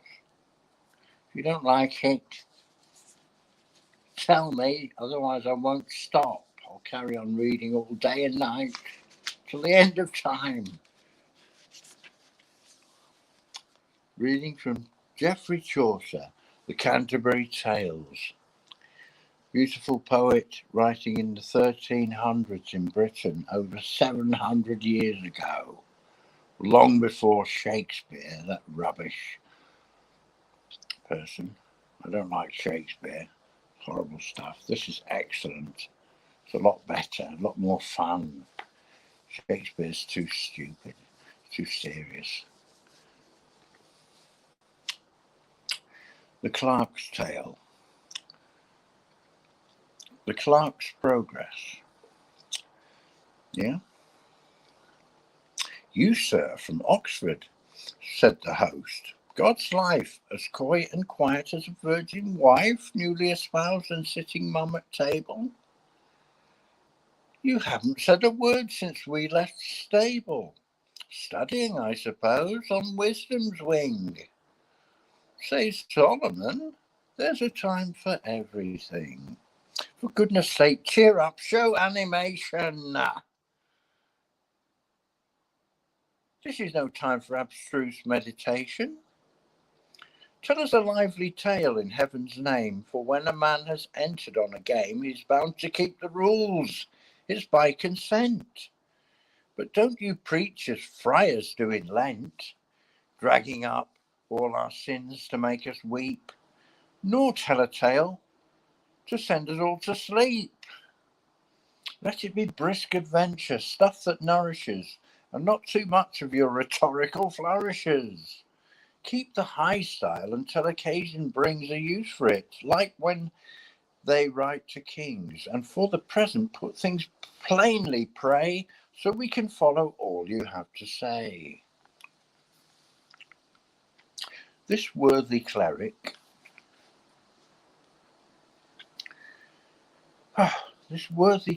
left the land of Nod and said benignly, Sir, I kiss the rod. Our company is under your control, and I am all obedience, heart and soul. That is, as far as reason will allow.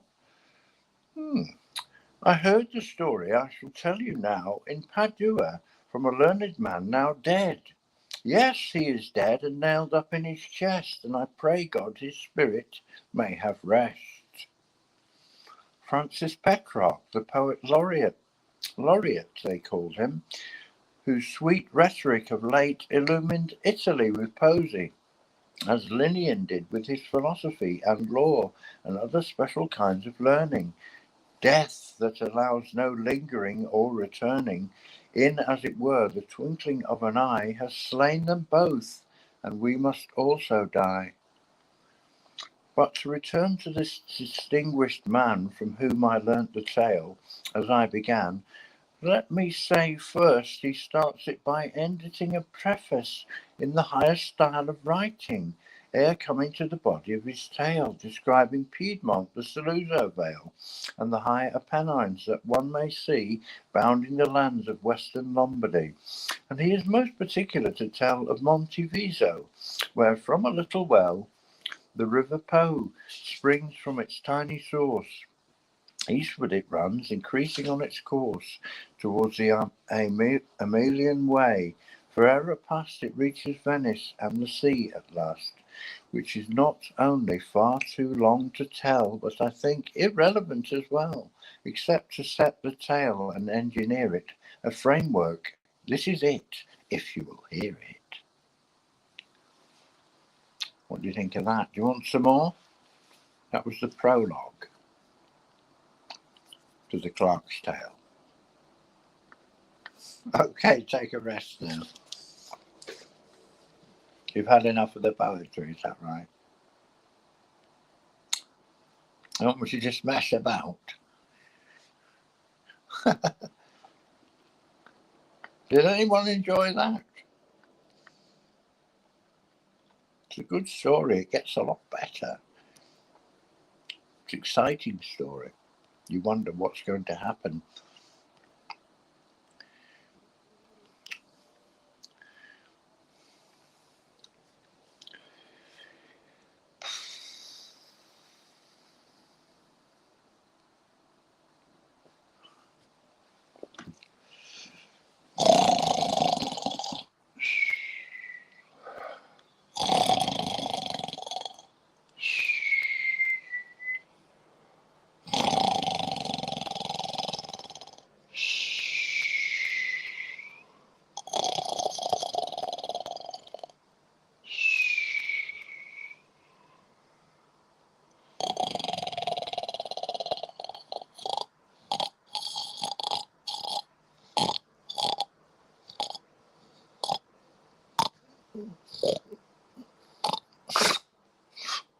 I fell asleep for a moment, children.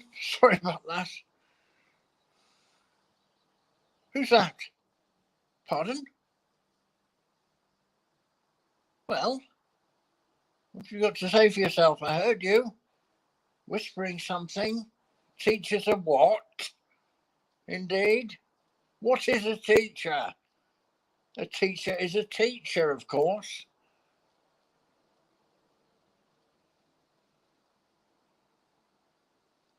But you were going to say something entirely different, weren't you? Teachers and idiots at all? You're going to suggest that I have a modicum of idiocy up here? Hey? What's an idea? Ridiculous, preposterous idea.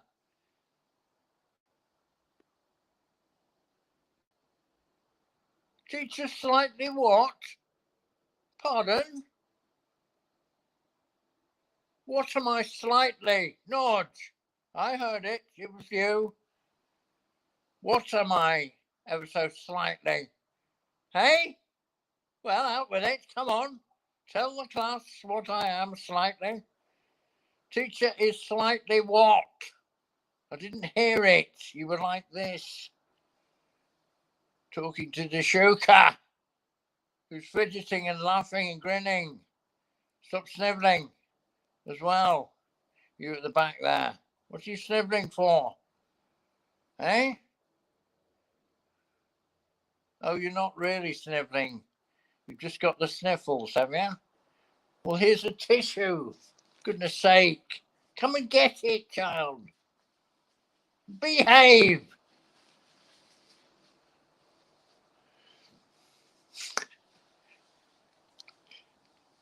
Sorry, I went on one then.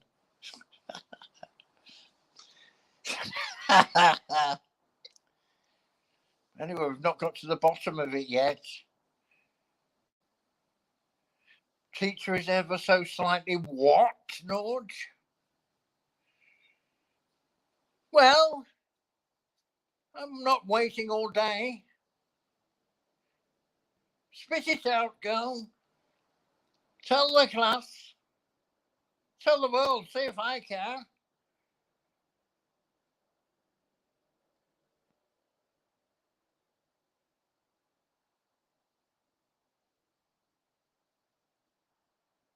I beg your pardon. I heard you whispering insane. What's insane got to do with anything? Hey? Well, oh, I get it now. Teacher's ever so slightly insane, is he? Well, I beg to differ. I'm not insane. I just have instructions and I want to teach you. And sometimes I have to be pretty forthright about my teaching so that I don't mess about. And you don't mess about fidgeting, spitting, flicking things at the teacher, being disrespectful, taking no notice, daydreaming. Can't have any of that caper. I'm teaching valuable information, inculcating decency and fair behaviour, good behaviours, decorum. Not the very best of order in here, if you don't mind, class. There'll be no more of your insolence. Otherwise there'll be trouble.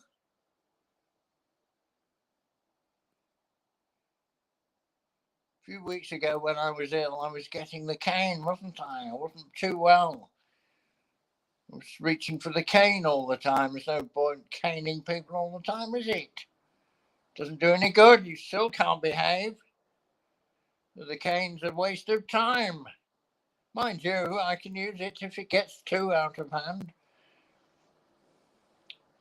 But I don't really like caning anyone. I only do it softly anyway.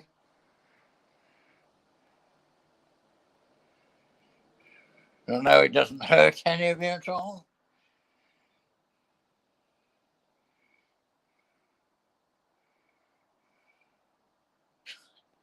I've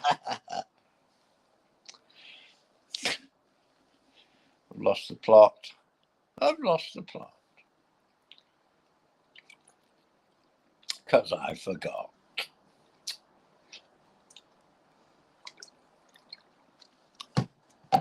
Right, I'll look at your comments. Hey, Jez.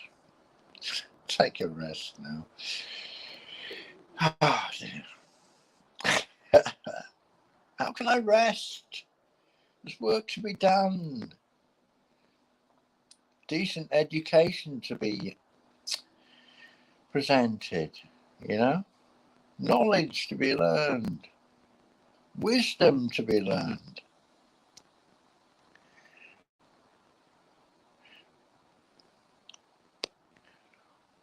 So you turn out to just nice people. And they're successful in life.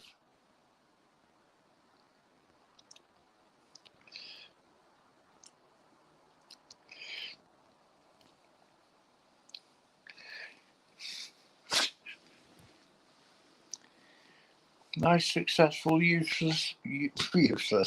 useful people that love their neighbours and love themselves and are kind to themselves. Because you've got to be kind to yourself. It's very important to be kind to yourself. Because we can all be our own worst critics, can't we? Yeah? But we're good people. We can't help going wrong. It's part of the human condition. We can't be perfect. It's impossible. Don't try for perfection. If you've got any faults, it's not a problem. It's a learning experience. Yeah? We're all a mixture of all kinds of stuff. Yeah? We're not just our mums and dads either. We're not just like them, like mum and dad. We're our own unique being. And we've got part of your mum and dad's mum and dad in us, and their mum and dad, and back and back and back and back to the year dot. So we've got all that in the background going on. No wonder we think weird things now and again. And there's no need to worry about it. There's no need to worry about anything. There's no need to have a psychological problem ever, or an emotional problem. There's no need. Just find good friends and talk about it and discuss it. Some things are very private which you wouldn't want to talk about in public, but they might upset you. Don't get upset. You realise that everyone's the same and everyone makes the same mistakes. Nearly everyone. I'd say everyone, actually. So if you think there's something wrong about you, you're not good enough, you're a bad person or whatever, that's just stupid. You're not a bad person. You're a human being. You're a wonderful thing. You're a child of the universe and you're on a learning experience. And you're just having an experience. It's not a big deal. Yeah? So don't get all concerned and worried about yourselves. Yeah? I used to worry about myself when I was a young man. I used to worry about myself all the time. I used to worry about my sexuality, this, that and the other. Why I loved a certain teacher and that. I used to get embarrassed. Because I used to have a fantasy about a teacher who was beautiful. She was wonderful. And I wanted her to marry me. I wanted to leave her husband and marry me. But I was only a little kid of 15. But I could have developed a massive guilt complex about that for the rest of my life, couldn't I? I did at the time. When I was a kid, I did. I used to get embarrassed. I used to go bright red. Really bright red. You know, like a traffic light. But there's nothing wrong with it. It's normal. It's part of growing up. It's hormonal. A lot of it when you're young. You don't have to worry about it. Okay. Enough said. On with the class. Right, so let's read a bit more poetry for you. The Clerk's Tale, Part 1. So the first bit I just read to you was the Clerk's prologue, right? This is where the story really begins, right? Okay. The Clerk's Tale, Part 1. Upon the western shores of Italy, where Monte Viso lifts into the cold, there lies a plain of rich fertility, with many a town and tower to behold, built by their forefathers in days of old, and other lovely things to see in legion. Saluzzo it is called, this splendid region. There was a marquis once who ruled that land, as had his ancestors in days gone by. His vassals were obedient at his hand, ready to serve the lowly and the high. Honoured and dreaded under fortune's eye, he long had lived, and found the living pleasant, beloved alike by nobleman and peasant. He was, moreover, speaking of descent, the noblest born of all in Lombardy, handsome and young and strong. In him were blent high honour and a gentle courtesy. He was discreet in his authority, though in some things he was indeed to blame, as you shall hear. And Walter was his name. So the Marquis is called Walter, right? Remember that. I blame his failure in consideration of what the distant future might provide. He always fed his present inclination. In other words, he doesn't look into the future, this Walter. He's looking at the present all the time. He doesn't think of the consequences for the future so much.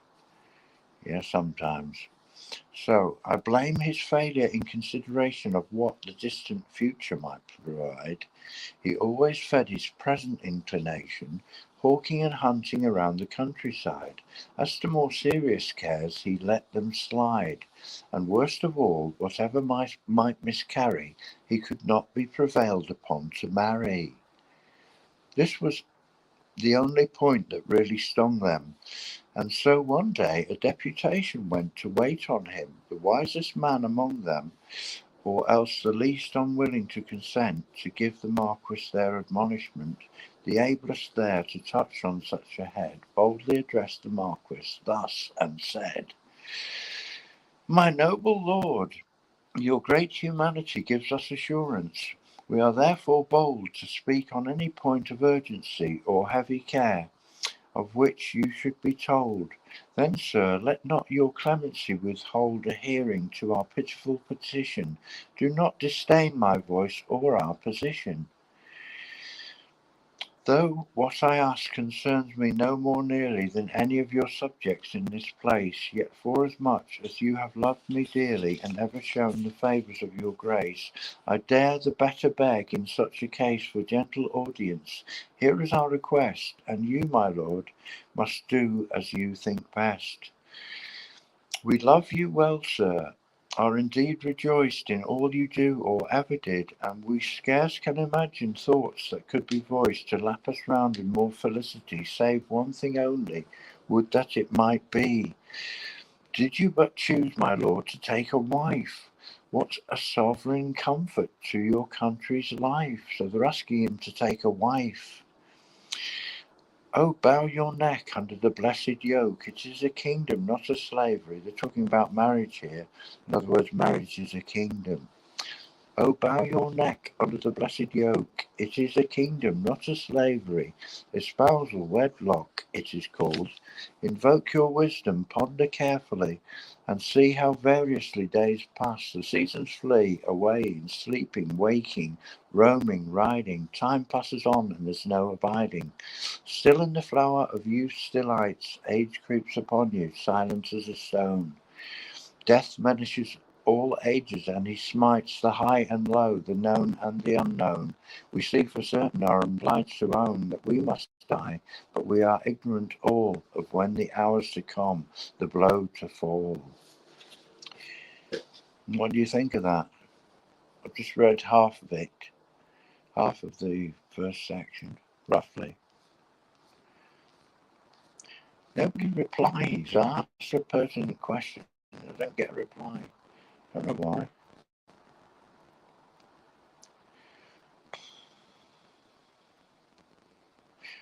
Hi, Tots. How are you? Virtual hug, thank you. Hi, Anne. I am Stabs.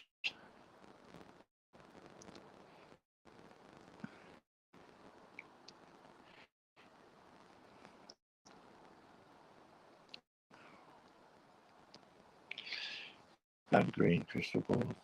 I like that. I really like that one.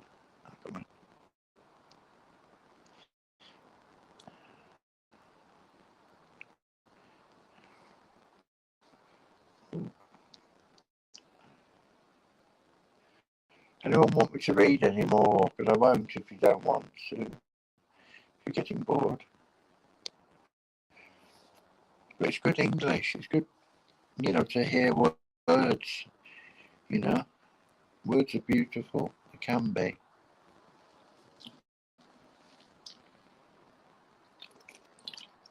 They can also be horrid, of course.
Incline to our petition for protection. Hear us that never crossed your least behest, and we, with your consent, will make election immediately and choose a wife possessed of gentlest quality and birth, the best in all the land, beseeming to her place and honour both to God and to your grace. Deliver us from anxious fears and rid our hearts of care for blessed Jesus' sake. For if it so befell, which God forbid, your line should end, then might not fortune wreak some strange successor in to come and take your heritage? Should we not all miscarry? Therefore we beg you speedily to marry. Their humble prayer and their imploring features make much impression on his clemency, and he replied, My people, fellow creatures, marriage's a thing I never thought to be. I go rejoicing in my liberty, and that and marriage seldom go together. Where I was free, am I to take the tether? Yet since your offer is sincerely meant, and since I trust you now as in the past, I freely will admit myself content to humour you and take a wife at last. But as for the suggestion you should cast about me to find a bride, I must remit that duty. Kindly say no more of it. See? He wants to choose his own bride. He doesn't want his bride to be chosen for him, you see. But the people are worried that when he dies, there'll be if he doesn't have an heir to the throne, not to the throne, to the marquis, to be marquis, if there isn't a successor, then his line will die out and they'll get bad leaders in instead.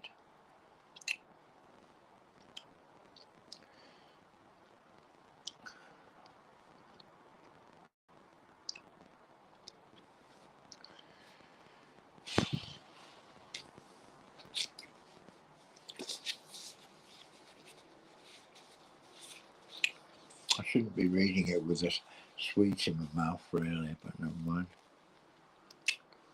Because I'm going to do it all again properly. I'm going to do a live stream at some time of the day when no one's about. Very early in the morning when everyone's going to work. There's nobody on the internet. So I'll do it one day and I'll do the whole lot in one go. And then you can practice it for your English and listen to it over and over and over till you learn it. Learn the story, till you get the story properly. And you understand. I think you learn a lot. Poetry is really good for you. Good poetry is. Bad poetry is rubbish. Bad poetry is bad for you. Good poetry is good for you. Good friends are good for you. Bad friends are bad for you. Simple. It's not rocket science.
Where's my cup of tea?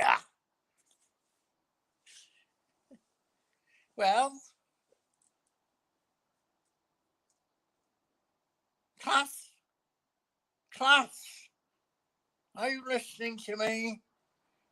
Where is my cup of tea? And by the way, my headache has gone because I took a herbal preparation which I grew myself on the window shelf. So there, don't you care? Don't you give a damn? We can all go hang. I'll leave the room. I'll escape from this buffoon, this buffoonery of stupid children not behaving, always undermining, never refining.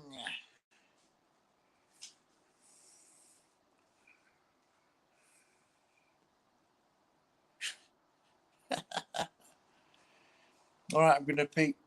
I'm going to speak in poetry all the time because I like to think and rhyme.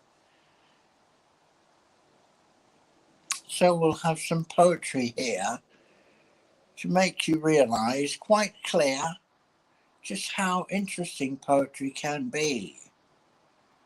So you will get the idea. You see, poetry is nice indeed.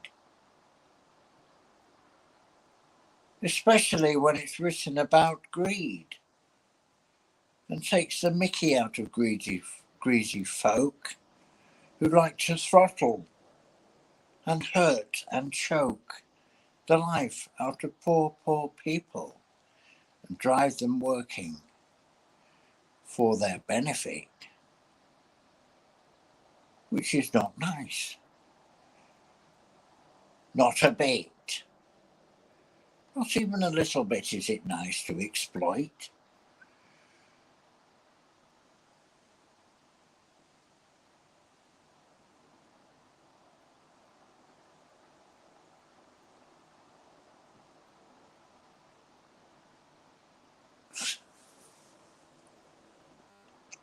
One's fellow man. Have I got the idea? Have I got it right?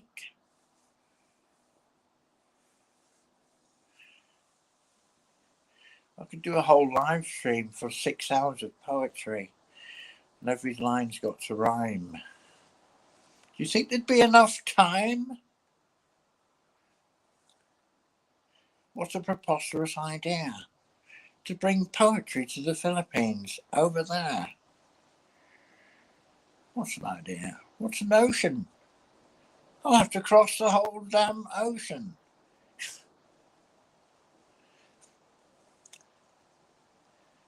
I could row away in my little boat, forever and ever onward float, and never come to the Philippines. I could die upon the waves, it seems. I could die upon the rocks, driven against the shore, and be nothing at all, ever more. Except my spirit goeth on to the next dimensions, where there'll be no messing about, no fearful apprehensions, and no misbehaviour in the next dimension.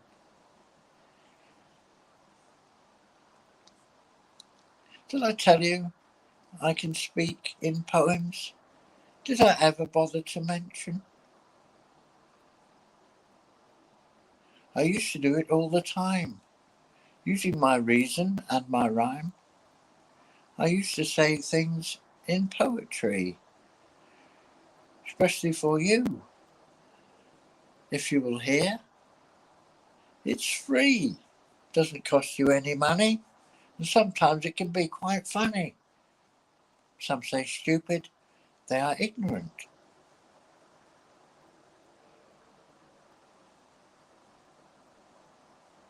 In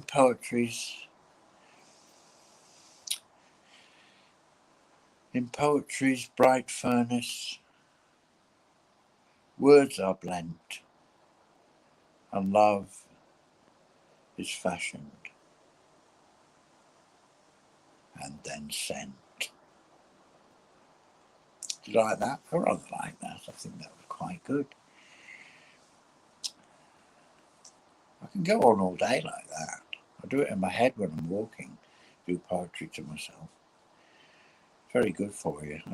I reckon you should practice it, and you can read me one of your poems on a live stream one day. Does anyone want to get up on the link? Because I can put the link up if you like. There's no point if nobody's bothered. Nobody's brave enough to get on screen. You know what I'm talking about. You know what I mean. Don't be ridiculous and mess about. Haven't I told you that before? A roundabout and a roundabout. In a roundabout way, I told you a story. I did it for nothing but love, not glory. Because I like my students. And I'm a kindly old man, really. I'm a fine example of a nice person. I like to think. I like to drink cups of tea from Mrs. Jones. I like my students to volunteer to bring the tea over here immediately. A cup of tea immediately, a cup of tea immediately, a cup of tea for Mr. T, a cup of tea for Mr. David. Yay! Ba ba ba ba ba ba ba ba ba ba ba ba ba ba ba ba ba ba ba. A cup of tea for Mr. D, a cup of tea he requires. Don't you know it's so nice to have a cup of tea?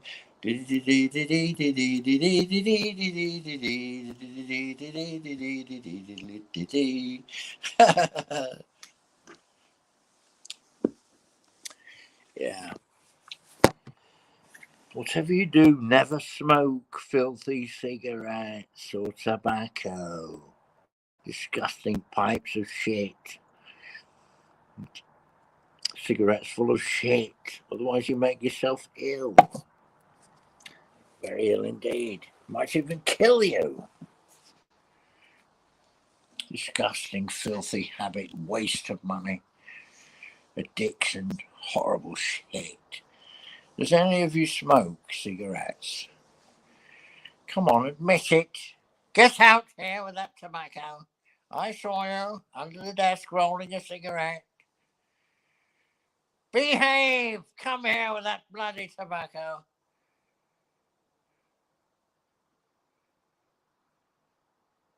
No, I've got an idea. Get down to the headmaster's office, knock on his door, show him the tobacco and say, Headmaster, can I roll you a cigarette? And see whether you get the cane or not. I think you'll get the cane myself. Off you go.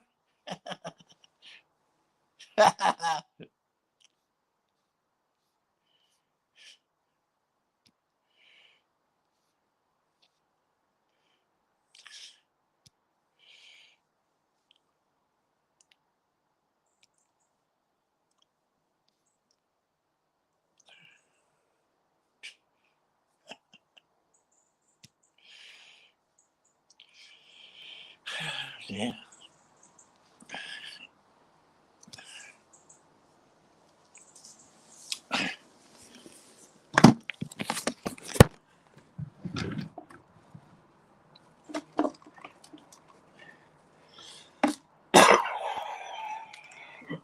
Excuse me a moment.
my goodness me.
Oh dear, can't get comfortable.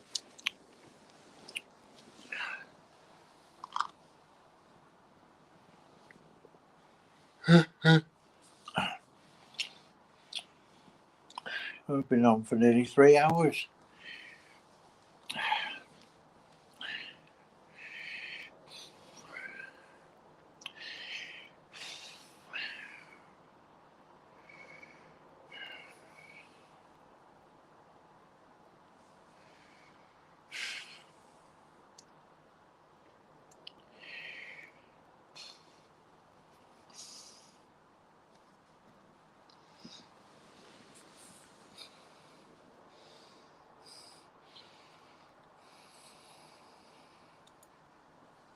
Anyone know what that is?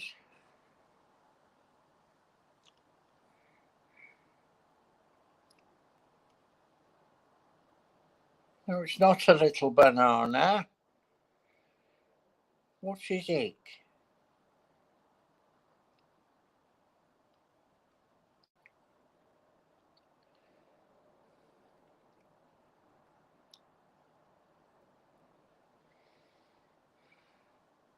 Nobody ever replies to my questions. I'm talking to myself, of course. What a notion. There's only insane people who talk to themselves, apparently.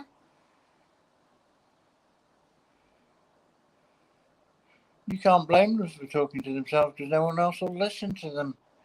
Because people can be very ignorant. People can even scoff and grunt. See?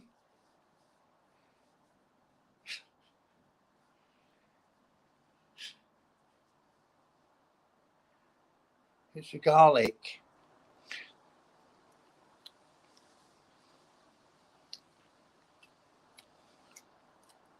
Very hot. But it's good for my throat. It's garlic. Garlic shuka.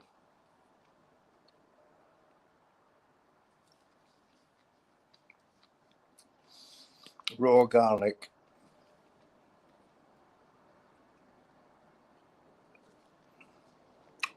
It's hot like raw onion, but really hotter.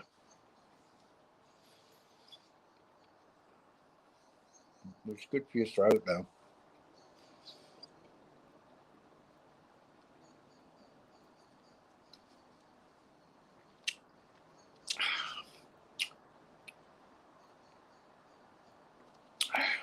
Healthy food all the time. Don't eat crap. Stop it. Behave. Put down that burger. Never buy another burger. Never buy a cigarette or a bottle of Coca-Cola.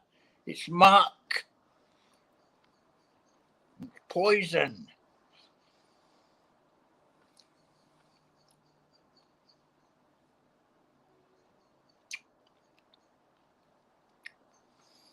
Try proper mango juice. Yeah. Proper juices from a health food shop where they sell healthy foods. and healthy medicines. Don't get anything off the doctor. Doctors are full of shit. They're trying to give you paracetamol, which is deadly poison. It's rubbish. That's why if people take too many, they die. Because it's poison, it's shit. It's not good for your body. Stop buying Coca-Cola, for goodness sake, and Pepsi-Cola and all the other stupid tins of stuff with all the cartoons on them. Throw them away. Don't need to eat any of that stuff or drink any of that stuff. Never buy a burger. If you want to make a burger, make your own at home with proper meat, not crap that comes in a burger which has got God knows what in it. No idea. All churned up shit.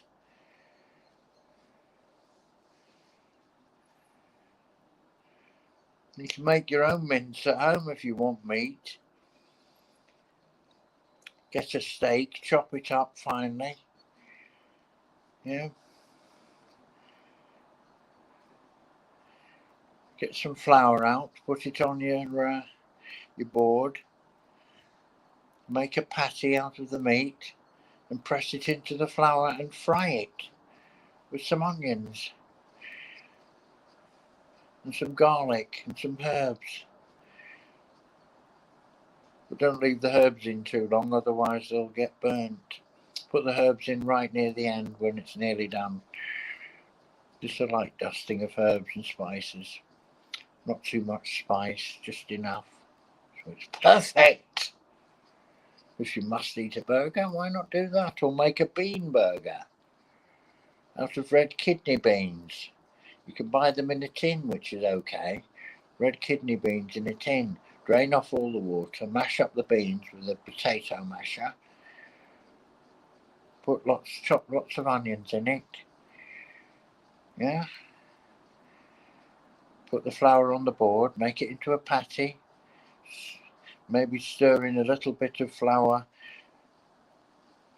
Put the mash the beans up. Put them in a bowl. Stir it round with a little bit of flour. You don't need any water. That's all, because the beans are soft. They've been in a tin. You drain all the water off that's in the tin. Mash your beans up.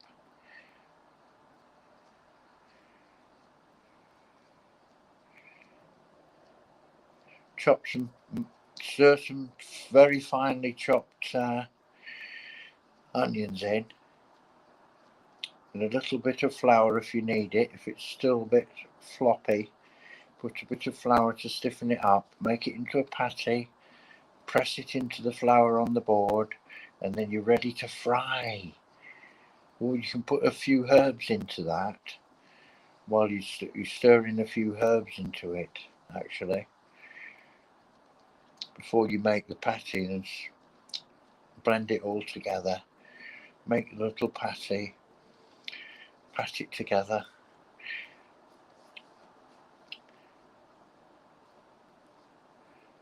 Take it off the board and put it in the pan on a medium heat.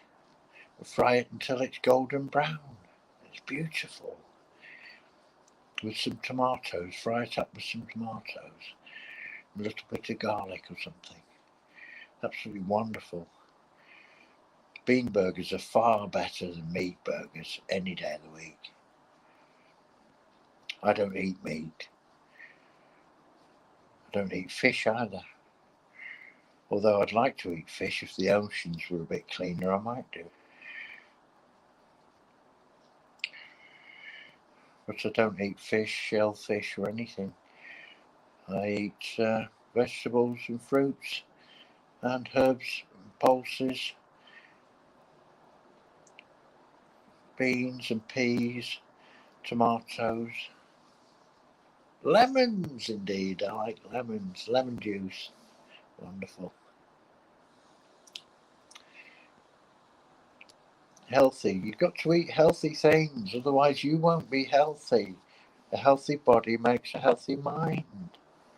If you don't feed your body the right ingredients, you won't be healthy, will you? And you won't feel good in yourself, and you won't have well-being. Nen's still around. Wow, you've been on for a long time, all the show, haven't you? You're busy working now. It's like Ed's is working, isn't she, today? She's still working.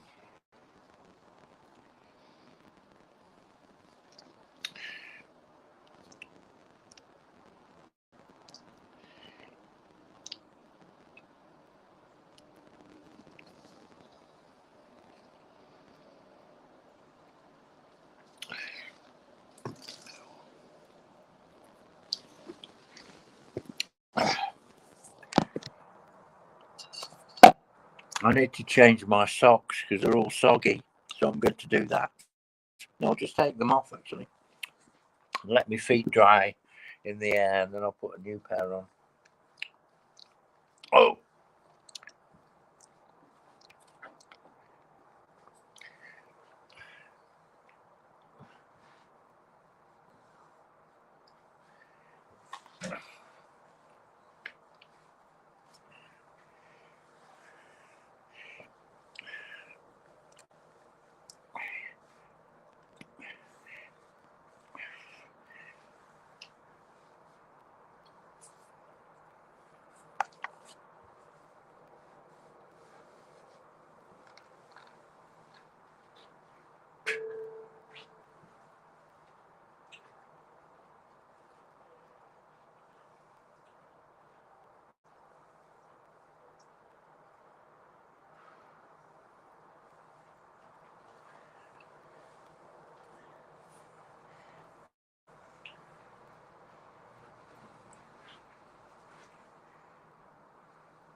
Right, I'm going to read you from another book.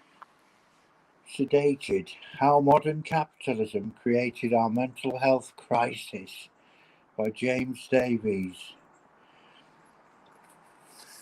Listen to this. He's talking about poverty and inequality and how it affects people's mental health. Yeah? In 2011, a best-selling book emerged that explored in detail how growing economic inequality affected the heart and soul of a nation. It was called The Spirit Level and was written by two leading British health epidemiologists, Professor Kate Pickett and Professor Richard G. Wilkinson.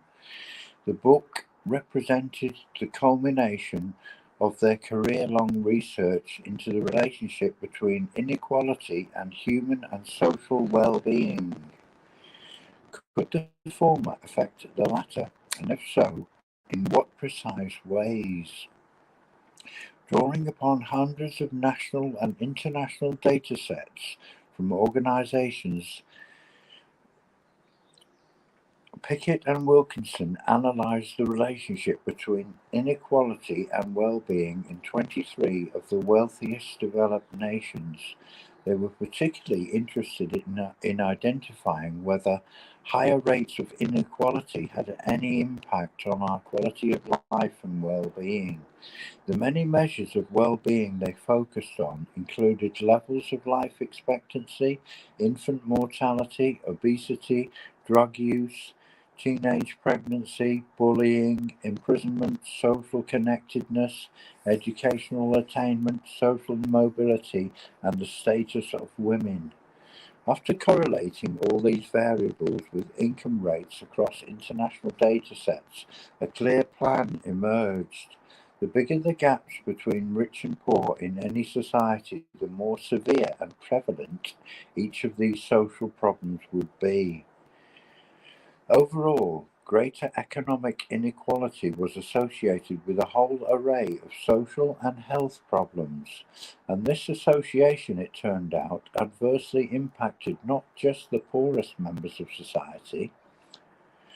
An affluent person in a highly unequal society, for example, could also expect to die sooner, experience less connection to the community, and see their children perform less well at school than an affluent person living in a more equal society.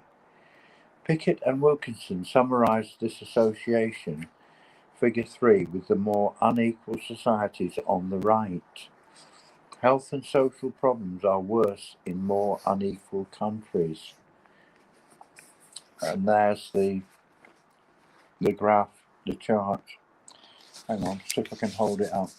See if you can get that. You can freeze it and have a look at the chart. It shows you what's going on there. I've not tilted it round enough. Hang on. Hold the book up a bit better, hopefully.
When Pickett and Wilkinson published their work, it garnered substantial scientific and political attention.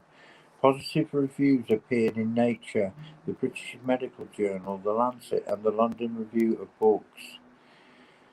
They ranked it among the top 10 books of the decade, and the Guardian in the top 100 books of the 21st century. It inspired the Conservative Party's flirtation with raising national well-being and brought keen endorsements from politicians.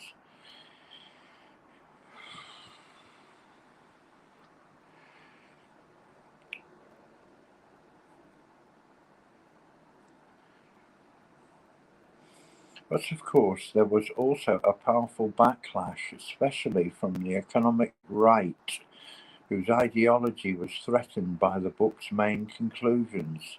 Pickett and Wilkinson were accused of using data selectively, of confusing causation with correlation, of using obscure statistical methods, and of overplaying the scientific consensus on the harms of inequality. The criticisms were many, but each time the authors pushed back convincingly with highly detailed counter-arguments. 10 years after The Spirit Level was published, Pickett and Wilkinson released their second book, The Inner Level. Unlike the first, this focused on just one variable, the relationship between inequality and mental distress. When I spoke to Richard Wilkinson in 2020, I asked him what he and Kate Pickett wanted to achieve by undertaking their new study. As we'd already focused on how inequality impacts so many facets of social life, we now wanted to know about the personal and psychological effects of inequality too. After replicating statistical analyses deployed in the spirit level, Pickett and Wilkinson found something unnerving, that unequal societies experience over twice the prevalence of mental distress as their more equal counterparts. This is illustrated in Figure 4, with the most unequal societies again placed on the right. And the most unequal society is the USA, according to this, which is incredible, isn't it? You wouldn't think so, would you? A rich country like that being the most unequal country in the world.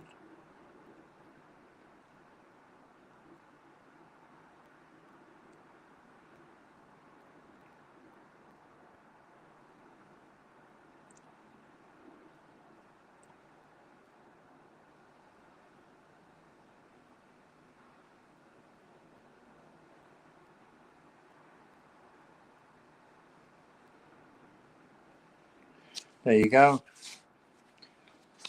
That's James Davies. That's why you should never take tablets from the doctor. If you ever have an emotional problem, or as some say, a mental problem, right? There's nothing wrong with you. You're a human being. You need to find a good friend. If you've not got one, you've got to find one. Search high and low for a good friend. Good friends you can find, but they're not always that easy to find. And that's why you shouldn't have inequality, because that breeds resentment and it makes everyone strive for going out for themselves and not sharing and caring for their neighbours. Anyway, that's enough of that for now.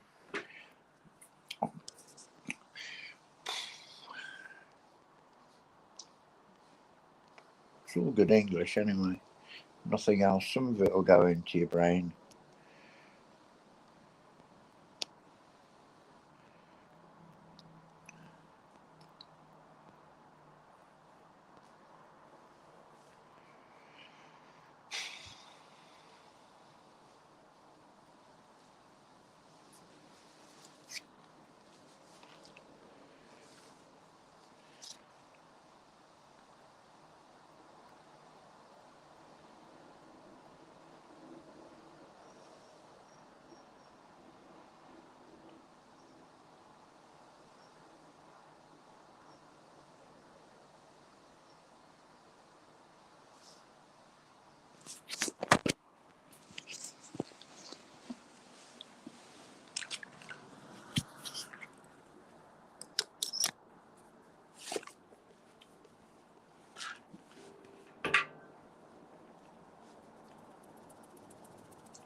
Thank you.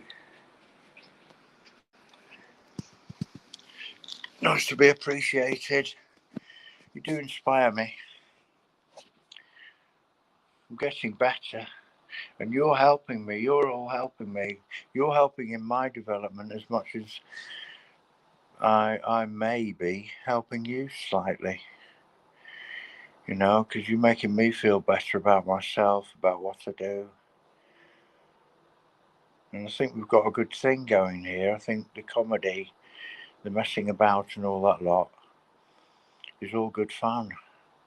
But the serious points to it as well. I'm not just a silly person. Of course I'm not.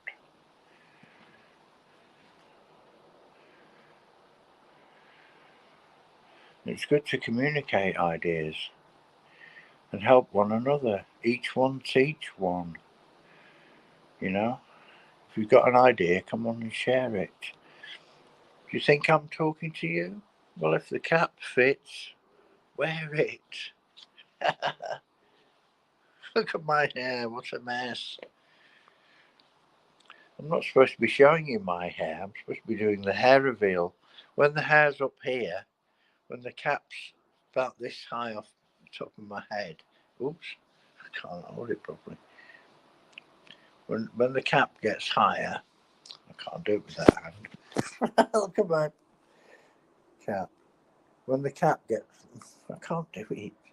When the cap gets above my head like this, quite high, there's obviously going to be lots of hair under it. So one day I'll just take the cap off and do the hair reveal. And the hair will flop all over my face, hopefully.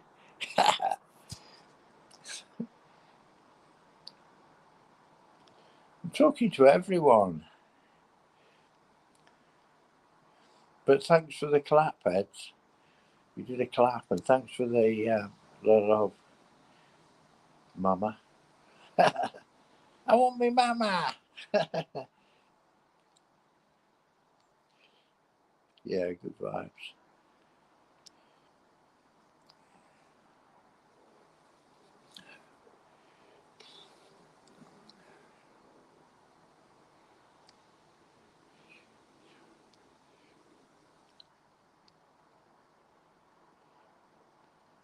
Oh, Ed's is still at work. I'm going to do some videos of my music. I might do one today and put it on just handpan for relaxation, and I'll try and do it for about 10 minutes.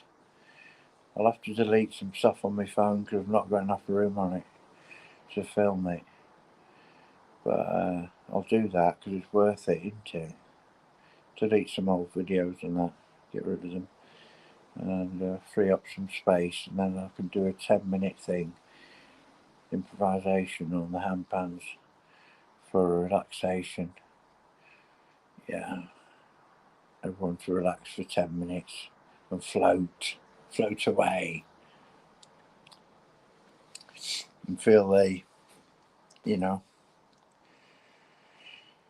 yeah, feel the music, make you feel nice.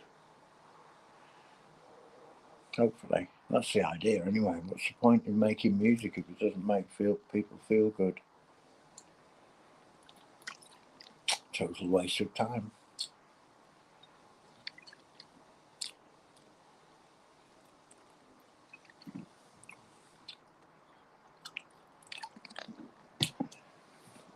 I think I'm going to end the stream soon, unless you want me to stay on. I might end the stream and get on and do a video, because I'm playing fairly well at the moment. Might just make a video now. What do you think? Is that a good idea?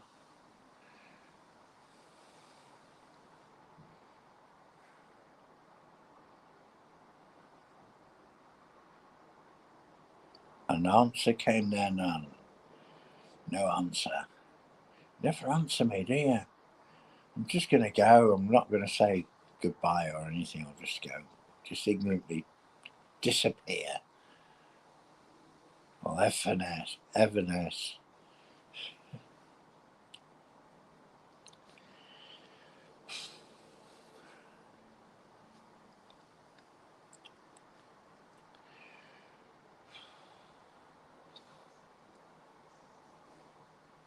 Right, I'm going.